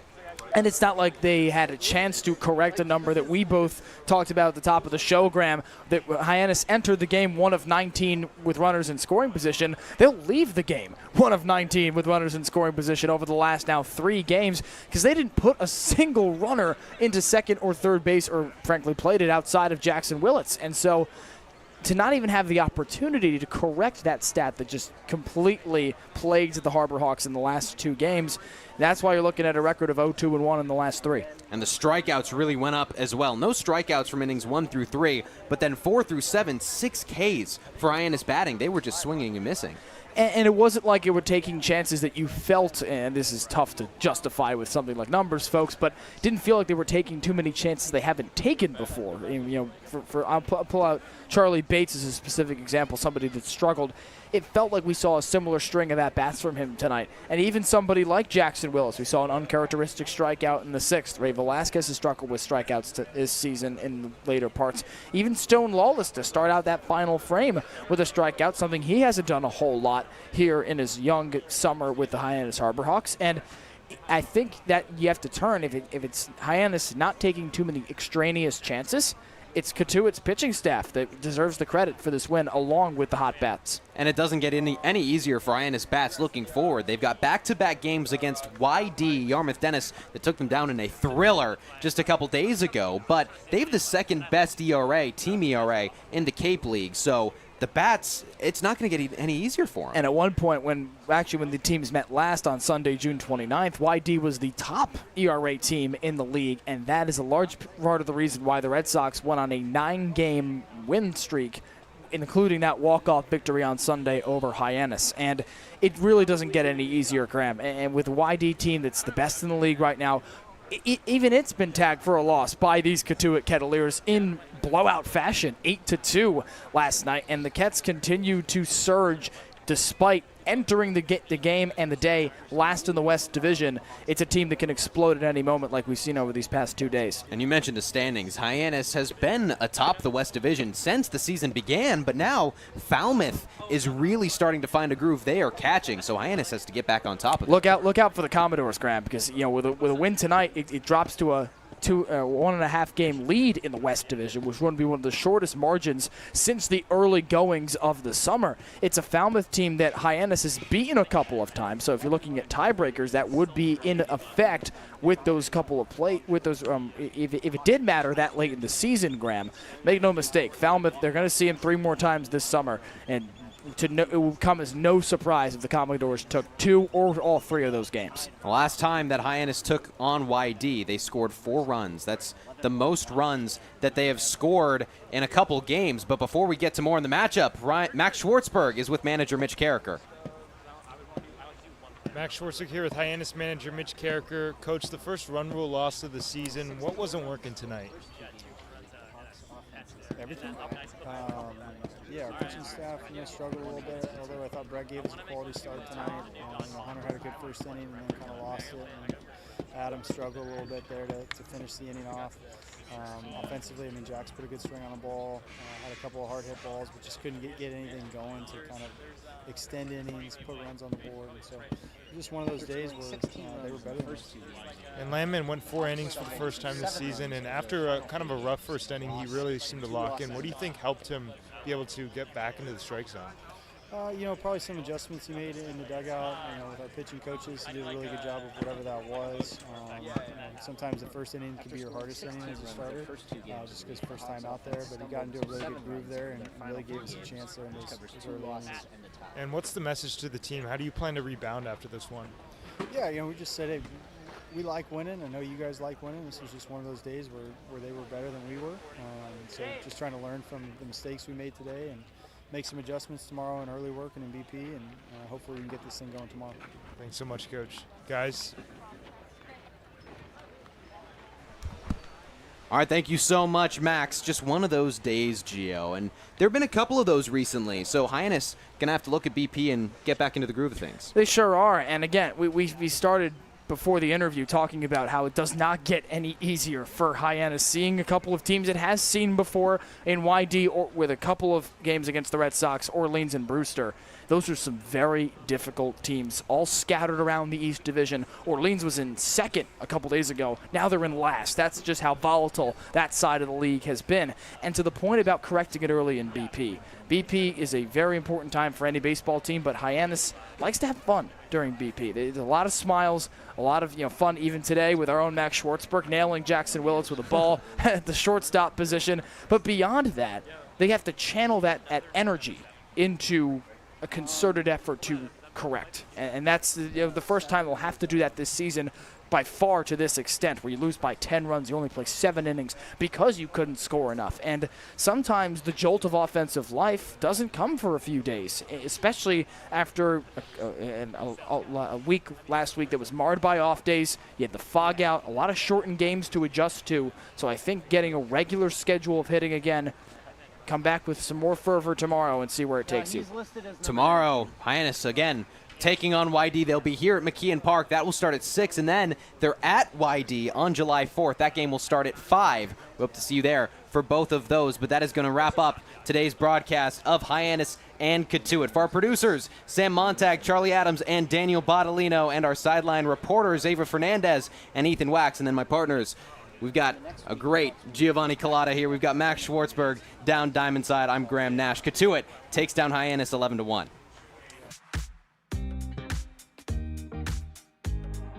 When it comes to delicious food, the best place to start is with great appliances. And Cam Appliances is your one-stop shop for any budget with brands like Thermador, Viking, Bosch, GE, and so much more. Cam Appliances, sales, delivery, installation, and service in the heart of your home, with locations in Hyannis, Nantucket, and Hanover. Here at the Mass State Lottery, we're known for our monster wins. But there's no bigger win than the $1 billion we provide each year to support all 351 cities and towns in Massachusetts. In our game, we know that supporting local businesses and helping communities is how we all win. Because at the lottery, we're all playing for the home team. The Mass State Lottery. Welcome to the state of winning.